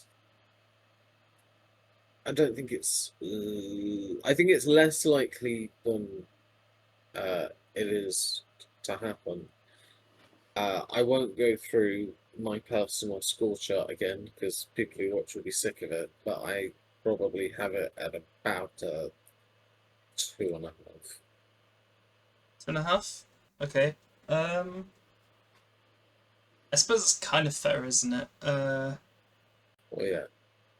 2's 50-50. I think it's a bit. Yeah, I think deserves a bit more than that. I would have been fine with tripling it, but yeah, I think it's a bit less. Like, I think it would be good covering the entirety of the EFL. I think there are still some temporary managers in charge of some clubs, and yeah, there's some big say always some nut job owner. Watford could have set their manager again. Yeah, I think we're probably like 2.5 times or something like that, maybe. okay. So that would be. Please help me on the 8, but I can do the 10, which would be 25. 8 would be 20. 20. 8 would be 20, unless we want to. Do we want to mess with it? I don't mind. If we were going to skew, I would probably skew low because Matt's the type usually to always take the high points, so I'd at least like to disincentivize him. So I don't know. I'd maybe go 8-22, 10-23. Just That's fine. Yeah, that's fine to me. So he wants me to take he wants me to disincentivize me from taking the higher option. Ain't gonna happen. Taking the higher one. Okay. Okay. Because I'm a lunatic. 23-10 for Matt. All right, and then we'll go on to we'll do Z's, which is the top 4 divisions. We'll each have a club which has at least 3 managers. Which I think what was yours last time? Was it 5 managers or was it 3? Mine last season was that a team in the 92 would have 5 different people manage a game. So obviously this is in a similar spirit, but it's fewer managers, but has to happen in every league. So how likely is this? Yeah, I don't want to how often does that happen? Like, well, think about it this way: if it's during the season, you have obviously got your manager who starts the season, then they get sacked, then you've got a caretaker, that's the second one, and then the permanent manager, that's 3.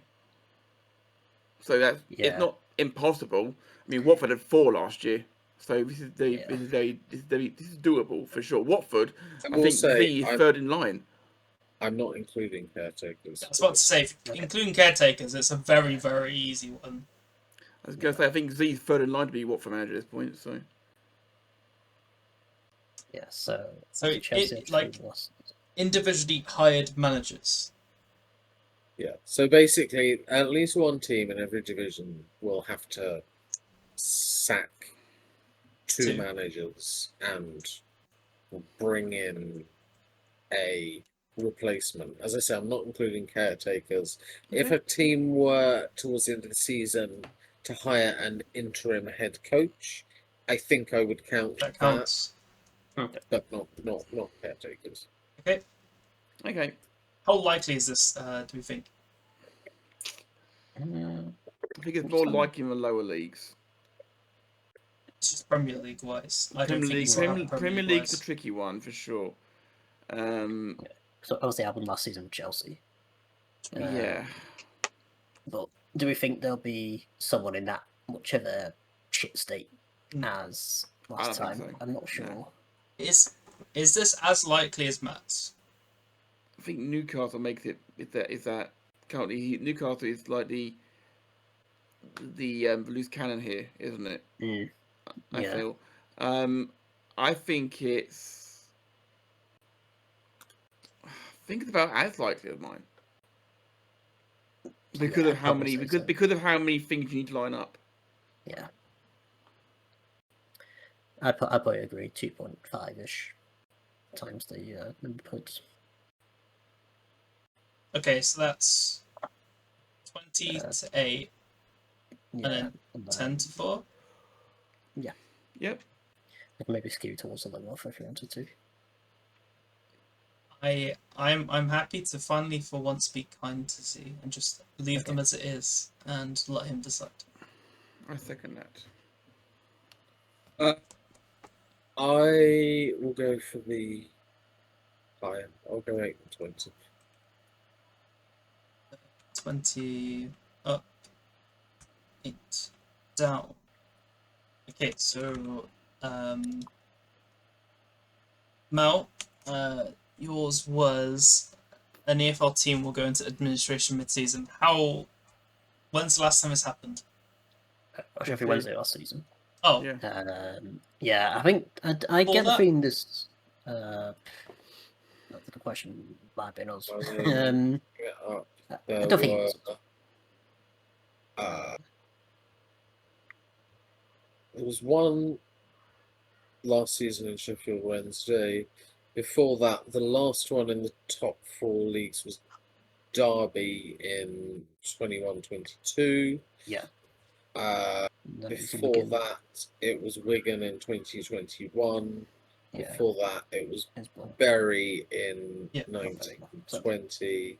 Bolton did it in 2019.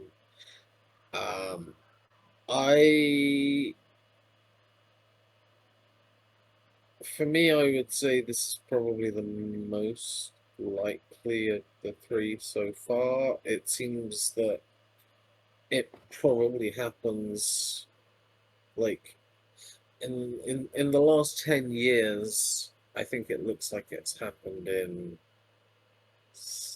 1, 2, 3, 4, 5, 6, 6 of them. I'd pretty much put this as a 50-50.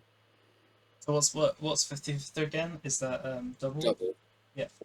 That's fine with double. Double ups for me. Did You happy do with me double, Matt? Yeah. I'm happy with that. Yeah. I'm happy with that. Yeah. Okay. That's Any 10-5, 6-3. any skewing? That'd be Trying nice. to think. Okay. I'll go for the high offer then. Yeah, I was just saying. No, I was always going to go high. I'd have probably skewed it to Nabby's points a bit, but it's not. I suppose so. Yeah, it's fine. And then yours. Yeah, mine, Preston North End will finish between 11th and 14th. Not as many points as last season, I don't think, but I'll let you talk about it. Well, last season was under the original bonus rules, so we True. don't know exactly what it would have been.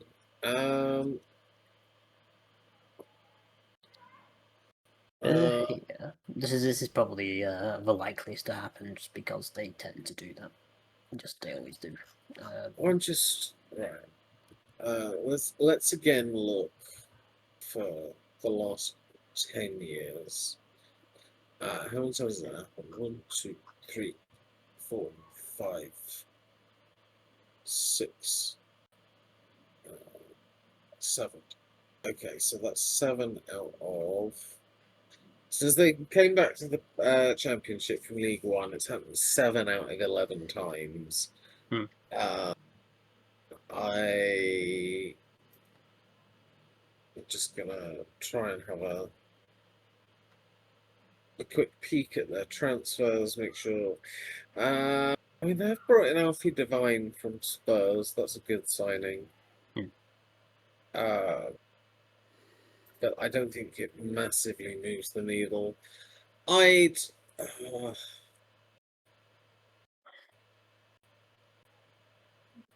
say because it's such I'm trying to balance the fact it's happened 7 times out of 11 with the fact that it is quite a small and specific range. Like, I'm I think it's more likely than mine. I will say that. yeah, Uh, I'm kind of at like a little under doubling, like a 1.7 or something. okay. Uh, Try and do the maths on that. Well, I mean, let's call it 5 would be 8 and 10 would be 17. Yeah. Unless we want to skew. I'm happy to agree with it. I'm happy with that as well. I'm Okay. nice to our host. So 5, 8 or 10, 17.